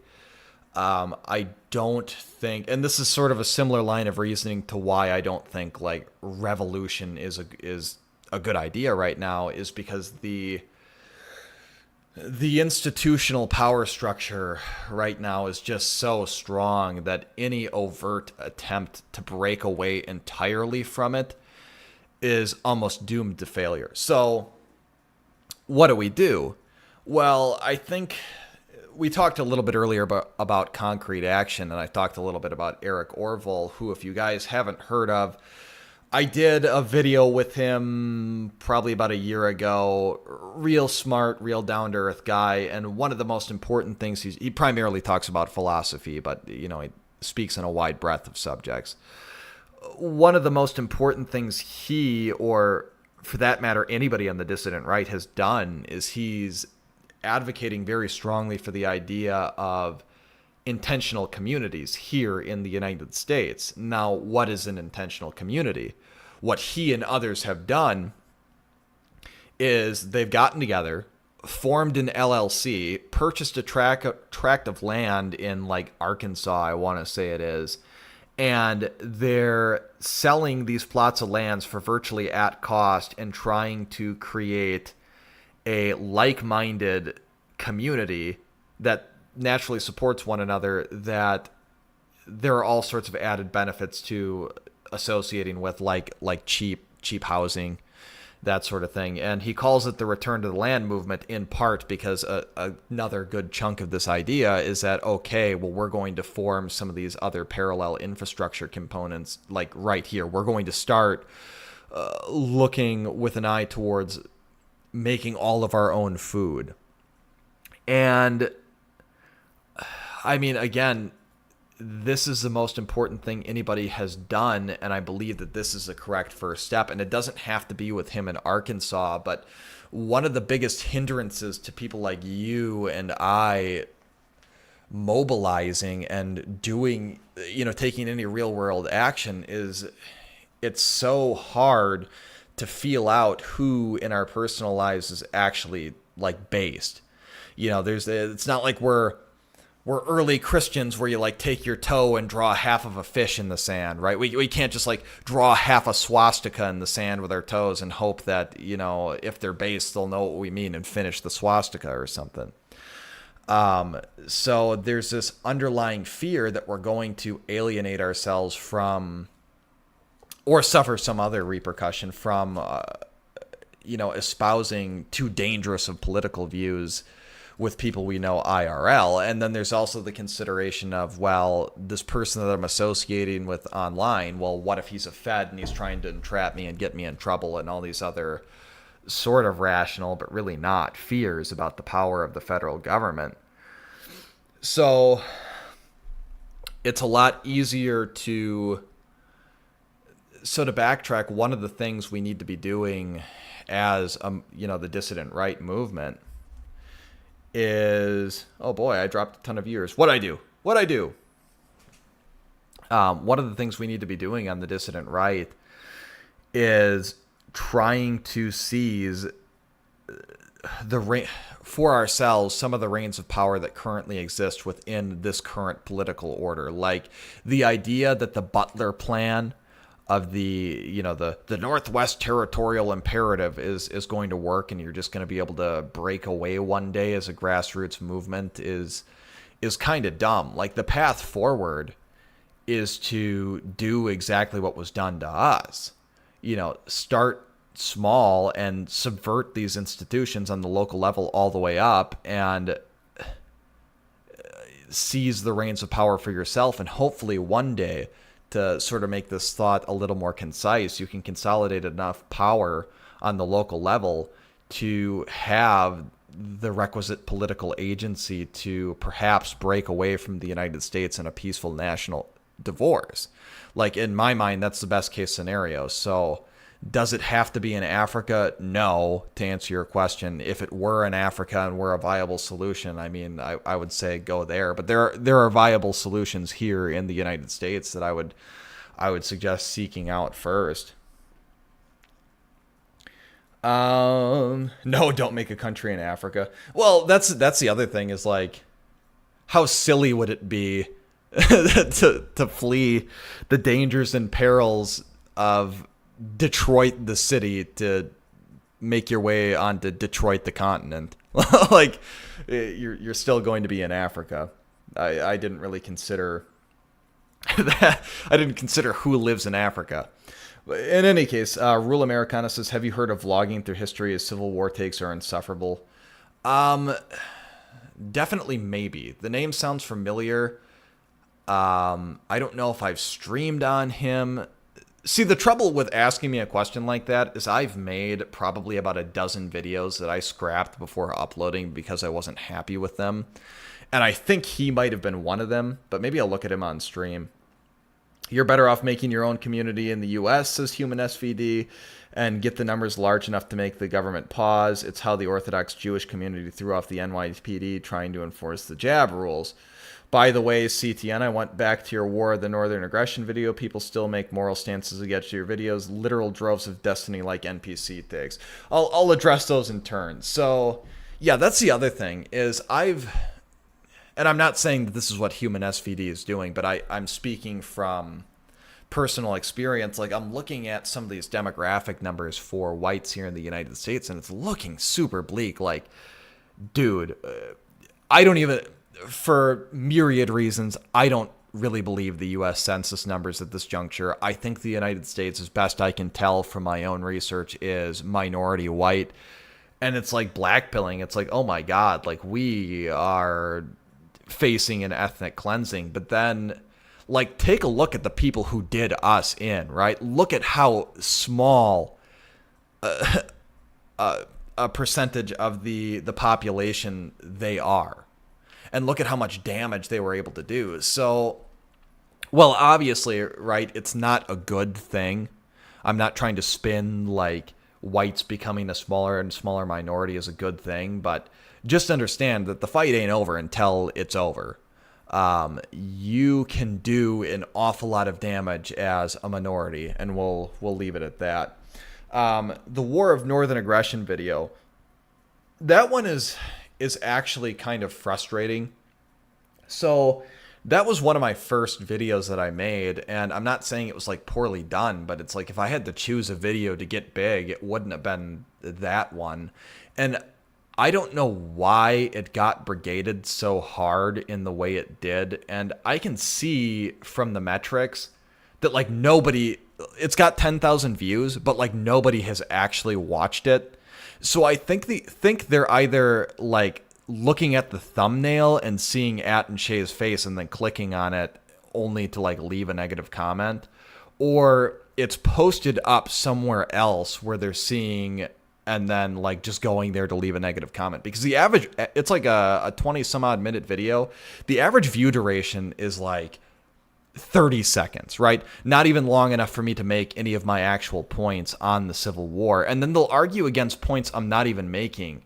Like they'll say that I'm out here defending slavery or saying that slavery had nothing to do with the Civil War, which I'm not.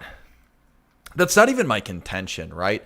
My contention, my overarching theory with that is that while slavery is important and you can't talk about the Civil War without slavery, I think it was merely a symptom of a larger divide, really along ethnic and religious lines in the United States, that was going to boil over into conflict sooner or later, irrespective of of slavery. So, without slavery, the Civil War still would have happened, and we need to take that into account.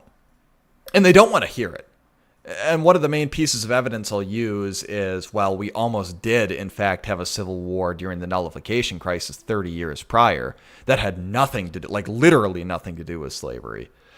And they don't want to hear it, or like just haven't had an opportunity to hear it for one reason or another.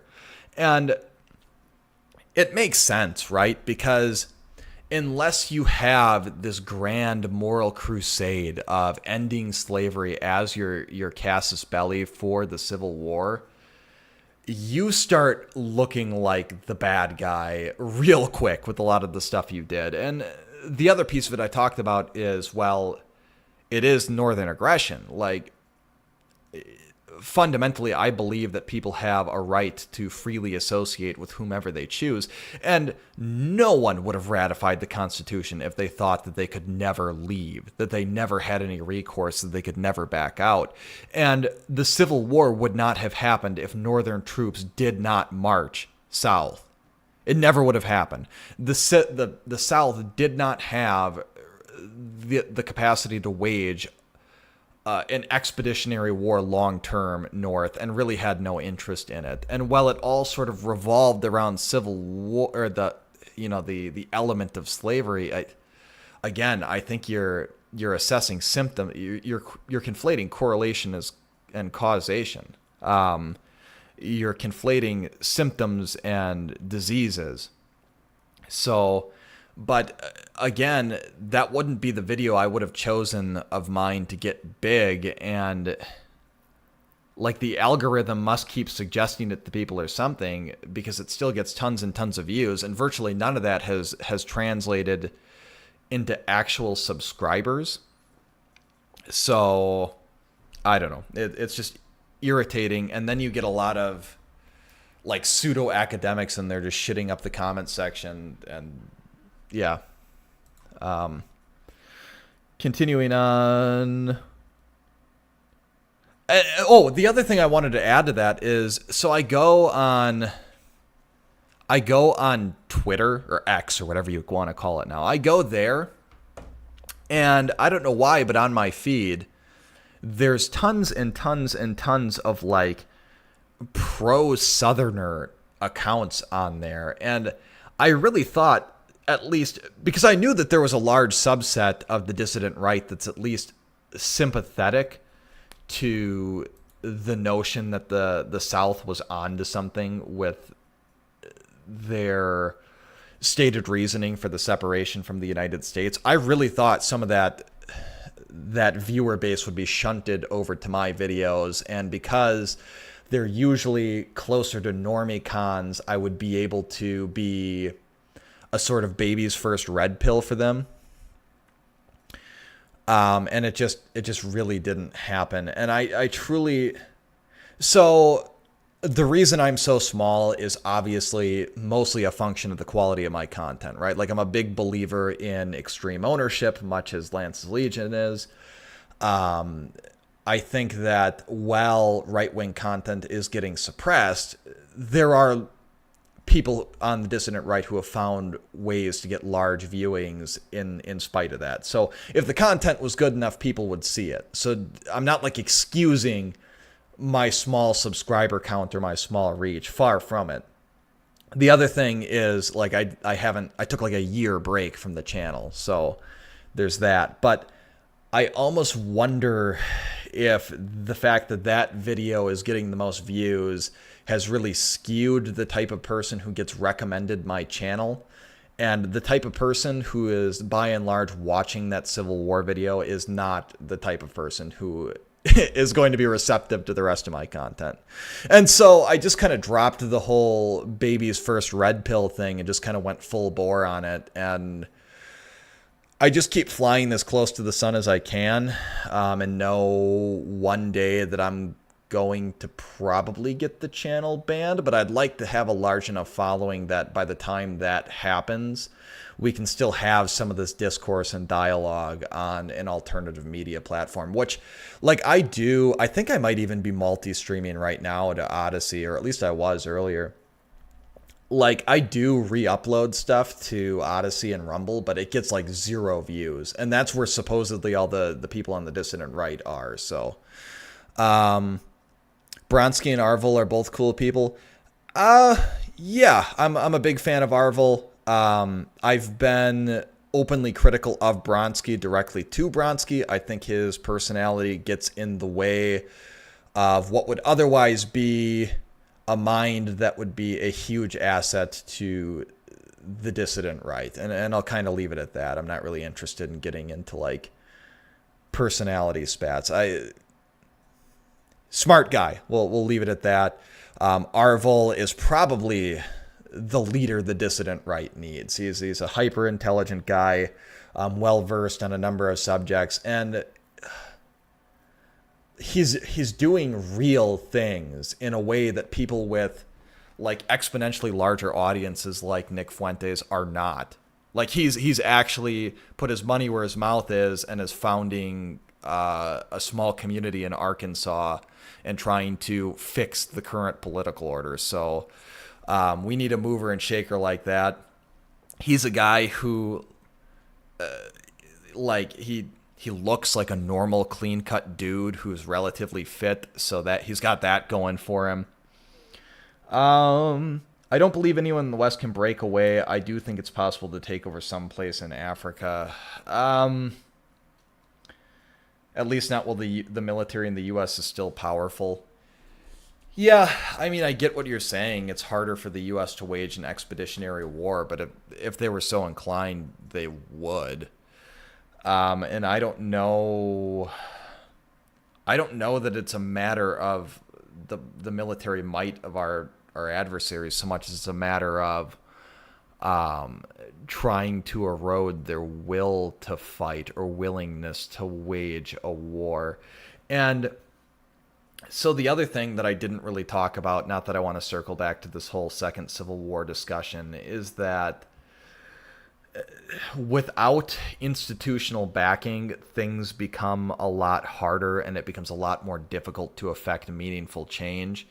One of the facets in which that's true is simply establishing anything that lasts from a military perspective. So, okay, you and your small band of roving guerrillas goes out and goes around and they start wreaking all sorts of havoc. And maybe even if you're a super military genius, you win a couple battles, but how do you capitalize on that if you don't have anybody that's going to stay in the field and hold the terrain, so to speak? You also need a lot of the associated governing infrastructure that comes along with holding the reins of power in hand in some capacity or another. You need the legitimacy that, for instance, holding a state governorship would grant you. It could happen in Mexico, all those people from LA moving to Mexico because the rent is cheaper. Well, that's like 90% of the reason I'm pissed is my country is becoming Mexico. I don't want to move to Mexico. As long as they have the institutional power, says Human SVD, that's why they were booted out of many places, but they did the damage because they were unified. Yeah, I mean, all it takes is a little elbow grease and, a unified people moving towards one singular goal.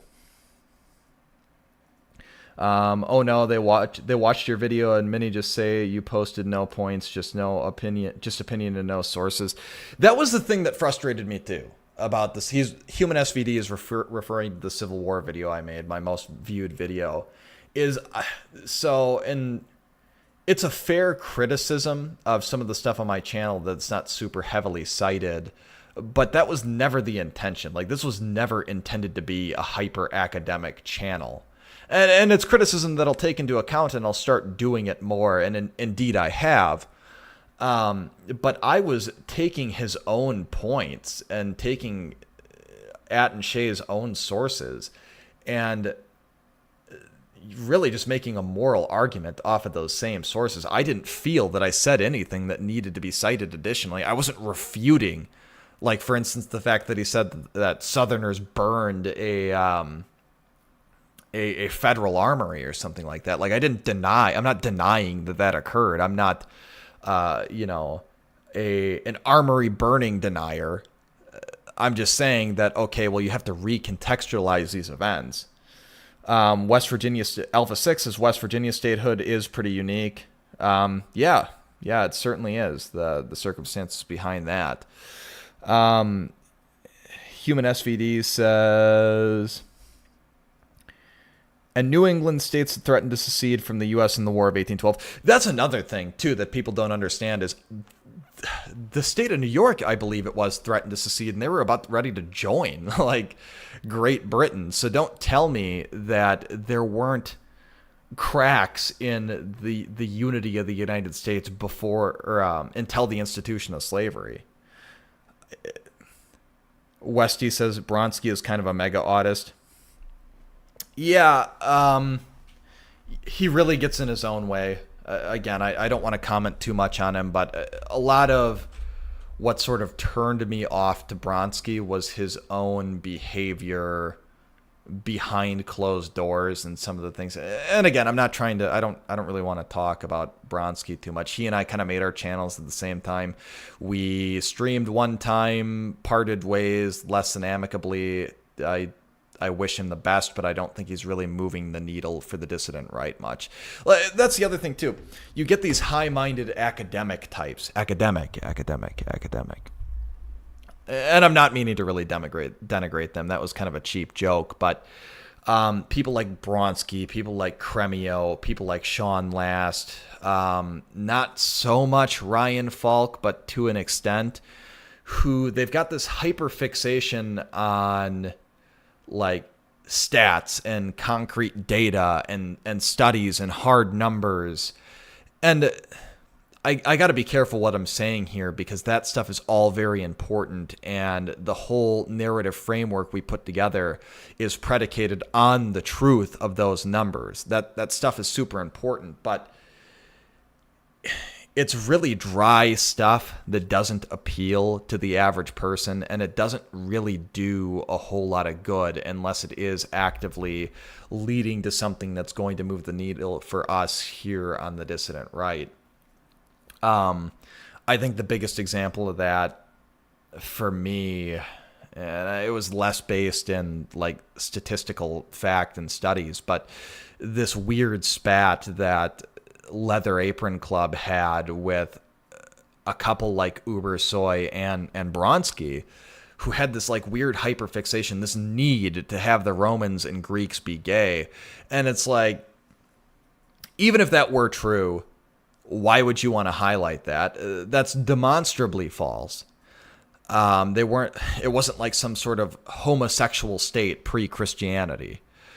And again, this has no bearing on anything going on in the present day. So why are we like having purity spiral spats over that sort of thing? Or like trying to, I'm not denying that the waspy types are complicit in a lot of this, but trying to pin a lot of what's happened here in the United States on WASPs and sort of absolving another religious minority of what they've done. And that might be a mischaracterization, but yeah, whatever. Or again, I got to kind of tiptoe around what I'm willing to say here on YouTube so I don't get the Shoah treatment. But the idea that Jews might have an IQ of 115 and we like all want to defend the 110 or 115 Jewish IQ number, which I don't even want to get into that here, but it strikes me as patently false, and I don't know why we're even arguing about that. I mean, not that it's not entirely meaningful, but I don't know. I'm on YouTube. I'm gonna pass on continuing on that line of reasoning. Oh, who is Andrew Norman? So he is somebody who came from. So the genesis of most of the core crew of the people who are currently in our group chat who hang around this YouTube channel and our live streams is so maybe a year and a half ago, Ryan Falk made a video wherein he thought that a good thing we might be able to do to help convince the normies that the dissident right is the way, the truth, and the light is by pirating sports ball streams and filling in the gaps in the stream for ad space with like our own custom made ads, advertising like dissident right type ideas. And it was a good idea. There was never any execution on it, but he did make a Discord where we were all going to join in there and like really take some concrete action. And again, I'm all for something that's going to move the needle, something we can do right now, today, to start changing things rather than continuing to argue about nonsense and talk about nonsense. And I think Ryan messaged in that Discord of about 300-ish people, maybe 2 or 3 times. Never mentioned anything substantive in there. So that's where like guys like Bronsky and myself and Andrew Norman and probably some of you in chat became acquainted, was this Discord server. There was another Discord server that all the mods of Ryan's server were involved in that did get nuked, and then everybody's account got banned, and we migrated to Gilded and other places like Telegram. But anyhow, Andrew Norman was one of those original people from the the Discord, and he made his way onto the Gilded for a while. I didn't have a ton of personal interaction with him. People around me, and I'll allude to him every now and again, for really getting hyper fixated on certain things that don't have a whole lot of relevance. So in particular, I think he's got this fixation on the genocide that may or may not have taken place in the Congo. Not super relevant to the discussion at hand, or he would kind of do things like post a bunch of screenshots of like YouTube comments and then ask you to... I'm not making it very interesting. Suffice to say, I didn't have a whole lot of personal interaction with him, but he struck people in who are associated with me as kind of spurgy, and that's where the meme sort of comes from. So you're welcome. It could have... moving on to the chat. Human SVD says, one look at the estimated loss of tax revenue to the federal government is all you need to know about the U.S. Civil War. Okay. Blaine Morgan said, the city I used to live in was a nice place, but it's become an overflow for New York City, and Miami's homeless. Did a number on it, demographics and quality of the city. I believe you. Things have gotten, like... The acceleration is taking place. Like, the acceleration is real, and I'm not an accelerationist. It's not a freaking good thing. What Jimmy John is alluding to in the fucking earjack proles are ruining my creativity. Academics, please respond. Is some of the hyper autistic type things Bronski has said in his Substacks and in the Discord and that sort of thing. So that's what he's getting at in chat. But again, I don't really want this to become like a... I'm not even really interested in punching right as far as you can consider Bronski to be right wing and not like just an adherent of his own weird like supposed novel science. So let's talk a little bit about accelerationism as well, only because I mentioned it.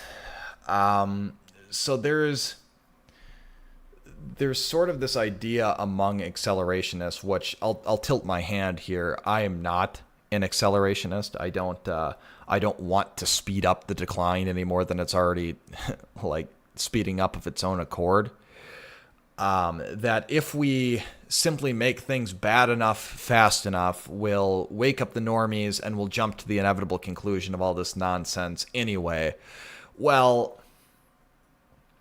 I don't have a whole lot of nuanced opinion on this other than speeding up a bad thing is not a bad thing. And if the normies have not woken up by now, like I don't think it's reasonable to expect boomer cons and their Gen X and millennial descendants who haven't woken up already to wake up to some of the nonsense that's going on.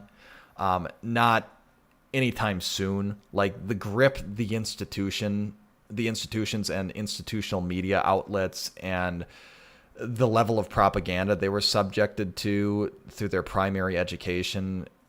And mind you, they had no counter to this indoctrination in school because there was no alternative media at the time, as hypercritical of them as we want to be. Like, there was nothing other than what they were being told for the vast majority of them. The idea that they're going to wake up one day because things are getting super bad, like it's already super bad, nothing's going to change that. We, the dissident right, need time to affect our own plans, affect our own political change, and beat feet to try to secure some political and institutional power so we can survive what's coming. Like, I'm not ready to pull the trigger on whatever major event comes next right now because I don't think the dissident right is prepared for it. I think that there's more work to be done, and you'd really just be accelerating the extinction of white people and right wingers here in the United States. Time is on our side to a degree. Time leaves you with infinite possibilities and opportunities to affect meaningful change. I really wish we could have got this audio to work today. I'm not sure why. So I've got my audio mixer up, and it's just not registering that this is desktop audio for one reason or another. All right, chat. Anything you want to talk about still? We've been going for 2 hours and 15 minutes. I'm willing to keep chatting, but we kind of ticked all the boxes on my end, unless there's something you'd like to continue to talk about here. What do you say, chat? I'll give it like another 10 seconds. And while we're waiting for any last call requests from the chat crowd, I do appreciate that you guys are watching my channel. It really does make me feel as though what I'm doing is worthwhile, because it's really difficult to put a bunch of time and effort into all this sort of thing, and like it gets no movement. So not asking you to shill my content by any stretch of the imagination, but if you see something you enjoy, please go ahead and share it. One of the things I'm always open to is not only suggestion, but criticism. Like, help me improve my content, help me make my messaging something that more people on our side of the aisle are receptive to hearing. Because I do believe, not that I would be like some sort of perfect leader, but there is an awful lot of demagoguery on the dissident right, and an awful lot of Pied Pipers of retardation that I think do truly need to hear some of what I have to say. Westy says, which is the best beer and why is it wheat beer? I'm not a beer drinker. Beer is gross. I think vodka, if you're going to drink, kind of wins alcohol, but you know, I'm sure that's not going to be a popular opinion. 15 illegal taco stands everywhere. Well, now that we have the recipe, I think we can probably just send them back, as the joke goes. French food is better than Mexican food. I would hazard a guess and say so. One is like white people food, and the other is like 60% white people food. So if everything is just kind of downstream of genetics and IQ, why wouldn't food be, as reductive as that sounds? But sort of circling back to what I was talking about, you know, if you do have any criticism, please send it my way. If there's anything you'd like me to cover, ways to get a hold of me are on my channel. Leave a comment, send an email, message in the Gilded, Telegram, whatever. It like all goes to the same place. So, last call. Mexican food is slop. Yeah, kinda. I mean, maybe it's just because I'm around it a lot. I just don't like it. That's the other thing too, is I have this gut dislike of anything having to do with Latin America, just because of how this country has demographically changed even within my lifetime. And even though it's a European language, like, I just fucking hate Spanish. Like, I have deliberately gone out of my way not to be fluent in Spanish, just because I hate it so much. And I work in a largely Spanish-speaking environment, or at least the people who work for me are largely Spanish-speaking. Not of my own choice, believe me. But yeah, I don't like Mexican food. I don't like Mexican people. I don't like the language Mexicans speak. All right. Well, thanks for watching, everybody. Please like and share if you enjoyed the content. Like I said, let me know if you've got any feedback. I think that'll be it for today. See ya.